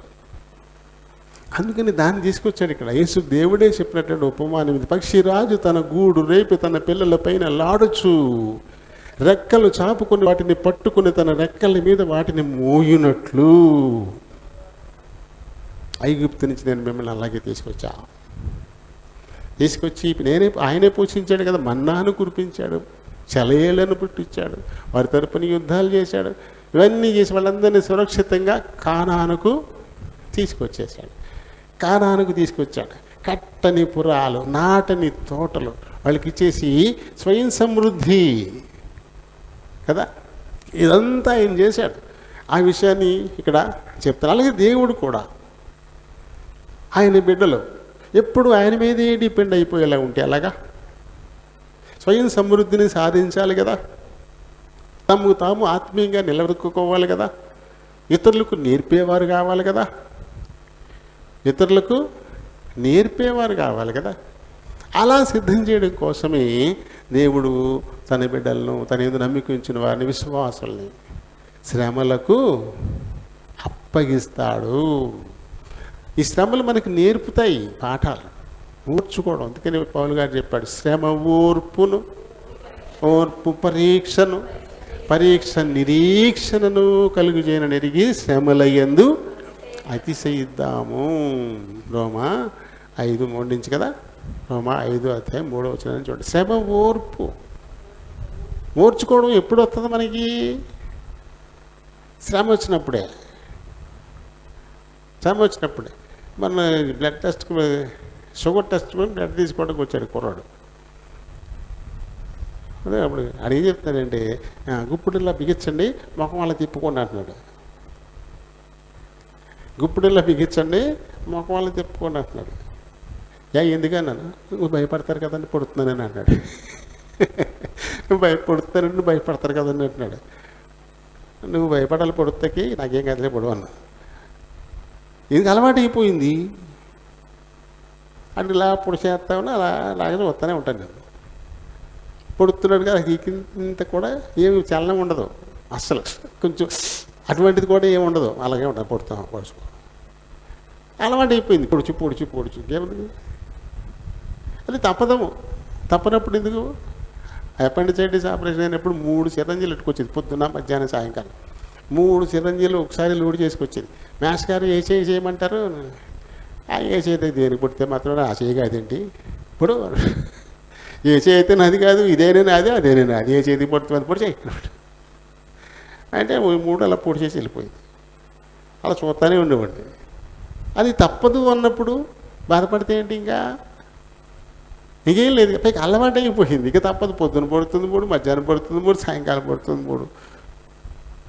అలా అలవాటు అయిపోయింది అంతే కదా. శ్రమ ఓర్పు అలవాటు చేసేసింది, ఓర్చుకోవడం అలవాటు చేసేసింది కదా. ఓర్చుకోవడం వచ్చిన తర్వాత ఎన్ని పరీక్షలు అయినా మనం ఎదుర్కొంటాం. ఓ పరీక్ష అయిన తర్వాత ఇప్పుడు మనకు ఫలితం కోసం ఓ మంచి నిరీక్షణ. ఓ నిరీక్షణ మనకు రావాలంటే ఆరంభం శ్రమే. మంచి నిరీక్షణ అనేది ఎత్తైన కొండ ఆఖరు మెట్టు పైకి ఎక్కేసి కూర్చోవడం. ఆఖరు మెట్టు ఎన్ని మెట్లు ఉన్నాయో అన్ని ఎక్కేసిన తర్వాత వాళ్ళకి స్టేబుల్ అయిపోతారు. వాళ్ళకి ఇంకే ఇబ్బంది ఇంకా లేదు, జారిపోతామేమో పడిపోతామో అనేది భయం ఉండదు. నిరీక్షణ అనేది అదొక మంచి ఎత్తైన ఒక కొండ. ఆఖరు మెట్టు పైకి ఎక్కేసాం, ఫ్లాట్కి ఆఖరి మెట్టు కూడా దాటేసి ఫ్లాట్కి వెళ్ళిపోయాం అన్నమాట. మొదటి మెట్టు కాడ శ్రమ మొదలవుతుంది. 2-3 మెట్లు ఎక్కేసరికి అనుకుంటాం అలవాటు అవుతుంది, ఓర్చుకోవడం అలవాటు అయిపోతుంది. మెట్లు ఎక్కితే మరి నొప్పి పెట్టదేంటి, మెట్లు ఎక్కినప్పుడు మా కాళ్ళు నొప్పులు వస్తాయి, మరి తప్పుద్ది ఏంటి, అలా అలవాటు అయిపోద్ది. శ్రమ, ఓర్పు, ఆ తర్వాత పరీక్ష. పైకి ఎక్కిపోయిన తర్వాత ఇంకేం లేదు, నిరీక్షణ. అక్కడికి మనల్ని తీసుకెళ్ళడం కోసమే దేవుడు శ్రమలకు అప్పగించేటువంటి వాడు కదా. ఈ విషయాన్ని మనం గుర్తిరగాలి. పక్షిరాజు ఏ రీతిగా తన పిల్లలకు శిక్షణ ఇస్తుందో తమకు తాముగానే స్వయం సమృద్ధి సాధించాలి. రేపొద్దున అది రాజుగా పిలువబడాలా. తల్లి రాజే, మరి పిల్లలు ఇవి ఎప్పుడు రాజులు అవుతాయి? తల్లిలాగా మారినప్పుడే. అలాగే దేవుడు మనల్ని తనలాగా మార్చేయడానికి తండ్రి కోరిక అది కదా. తండ్రి కోరిక ఏంటి? తన కుమారుడు అనేకులలో జ్యేష్ఠుడు కావాలి. అలాగే తన కుమారుడికి సమరూపులుగా మనల్ని మార్చేయాలి, అది దేవుని కోరిక. అందుకొరికే ఇలాంటి శ్రమలు. యేసు ప్రభు అగ్నితో ఆత్మలో బాప్తీసం ఇచ్చేటువంటి వాడు. ఈ అగ్ని బాప్తీసం పొందడానికి మనం సిద్ధపడాలా, దాన్ని ఆహ్వానించాలి. నీటిలో మొలగడానికి ఇలాగే వస్తున్నాము, అలానే అగ్ని బాప్తీసం పొందడానికి కూడా మనం సంసిద్ధులం కావాలి. అది అయిన తర్వాత చాలా ఉన్నతమైనటువంటి స్థితి దేవుడు మనకి ఇస్తాడు. ఏ విషయంలోనూ ఆందోళన లేని పరిస్థితి, భయం అనేది లేని పరిస్థితి, ఓడిపోవడం అనేది ఇంకా వారికి ఉండదు. ఎందుకంటే మన దేవుడు ఓడిపోవడం, జీసస్ నెవర్ ఫెయిల్స్ కదా. కాబట్టి ఆయన మీద ఎవరు నమ్మకం ఇచ్చారా వాళ్ళు కూడా ఓడిపోరు ఎప్పుడు కూడా. అటువంటి స్థితికి మనల్ని తీసుకెళ్ళడం కోసమే దేవుడు మనకి పరీక్షలు పెట్టచ్చు. కాబట్టి ఎక్కువ పరీక్షలు దేవుని వల్ల వస్తాయి, చాలా మట్టుకు మన దురాశల వల్ల వస్తాయి, సైతాన్ వల్ల వచ్చాయి కొద్దిగా మాత్రమే. అది కూడా దేవుడు అనుమతిస్తేనే, దేవుడు అనుమతిస్తేనే. కాబట్టి సాతానుడు నన్ను శోధిస్తున్నాడనే మాట పక్కన పెట్టేయండి. సాతానుడు ఉత్తినే మనల్ని శోధించలేడు, ఎట్టి పరిస్థితుల్లో మనల్ని శోధించలేడు. మనం అవకాశం ఇవ్వాలా. మనం దురాశకి వెళ్ళిపోయి శోధనలో పడిపోయి అప్పుడు అదే తప్ప మన అవకాశం ఇవ్వకుండా సాతానుడు మనల్ని ఏం చేయడు. దేవుడు అస్సలు అనుమతి ఇవ్వడు. ఏ శోధన వచ్చినా దేవుడు మరింతగా మనల్ని బలపరచడానికి, విశ్వాసంలో మనల్ని స్థిరపరచడానికి, ఈ లోకంలో ఎలాంటి పరిస్థితి మనకు ఎదురైనా దాన్ని ఎదుర్కొని దేవునికి మహిమార్థంగా మనం జీవించటం కోసం, మనల్ని సంసిద్ధులు చేయడానికే దేవుడు శోధనల్ని అనుమతించేవాడు. యోబు కానీ శోధనలు వచ్చిన తర్వాత ఆయన పేరు ఇంకా పెరిగిపోయింది. రెట్టింపు బహుమానం అన్నీ డబుల్ చేసేసాడు. అన్నీ డబుల్ రెట్టింపు బహుమానమే కదా, అన్నీ డబులే. తర్వాత ఇప్పుడు ఎన్ని భాషల్లో బైబిల్ దొరుకుతుందో అన్ని భాషల్లో యోబుని గురించి చెప్పుకుంటున్నాం. యోబుని ఒక మార్గదర్శిగా మనం తీసుకుంటున్నాం. ఎంత గొప్ప పేరు ప్రఖ్యాతులు దేవుడు ఆయన్ని శోధనకి అప్పచెప్పడం వల్లనే వచ్చాయి. అలాగే మనల్ని కూడా హెచ్చించాలనే ఉద్దేశంతో మనల్ని శోధనలకు గురి చేస్తాడు తప్ప నష్టపరచడానికి ఎప్పుడు కాదు. కాబట్టి మనకు ఎదురొచ్చిన ఏ శోధన అయినా సరే సంతోషంగా ఈ దేవుడే నాకు దీన్ని అనుమతించాడు, దీని ద్వారా నాకేదో ఆత్మీయ మేలు చేయబోతా ఉన్నాడు అని సంతోషంగా దాన్ని మనం ఎదుర్కోవాలి. దేవుడి మాటల్ని దీవించును గాక. కృప కలిగిన దేవా, వందనాలు స్తోత్రాలనైనా మీ కృప చొప్పున ఇంతవరకు మా మధ్య నుండి లూకాసు వార్త 3వ అధ్యాయము అది ప్రధానంగా 15వ వచనం ద్వారా మాకు నేర్పించినటువంటి సత్యాలను బట్టి హృదయపూర్వకంగా మిమ్మల్ని స్తుతిస్తూ ఘనపరుస్తూ ఉన్నాను. నాయన, మీరు ఆత్మలో అగ్నితో మాకు బాప్తిసం ఇచ్చేటువంటి వారు, మాలో ఉన్న సమస్తమైన చెడుగును కడిగేసిన ఆయన, మమ్మల్ని పరిశుద్ధుల్ని పవిత్రులను చేసిన ఆయన అని మీకు వారసులుగా ఈ లోకంలో మీ మహిమను చాటడానికి సాధనాలుగా మమ్మల్ని చేసుకోవడానికి ఇలాంటి అగ్ని బాప్తిసం మరి మాకు ఇచ్చేటువంటి వారుగా ఉన్నారు. కాబట్టి మేమందరం దాన్ని సంతోషంగా ఆహ్వానించాల్సినటువంటి వారంగా ఉన్నాం. విన్న మాటలు మా పిల్లలు తమ హృదయాలు భద్రపరచుకొని శోధన నాకు దేవుడు పంపించాడు అంటే ఇది మేలు కోసమే అని గుర్తిరిగి నాయన మీ నామానికి భయంకరంగా జీవించలాగా సహాయం చేయండి. ఆరాధించిపోతున్నారు, మీరు ఆత్మయ్య ఉన్నారు కనుక ఆత్మతో సత్యముతో ఆరాధించలాగా సహాయపడమని మా ప్రభువును రక్షకుడునైనా యేసు నామమున అడిగి వేడుకుంటున్నాను మా పరమ తండ్రి. ఆమేన్.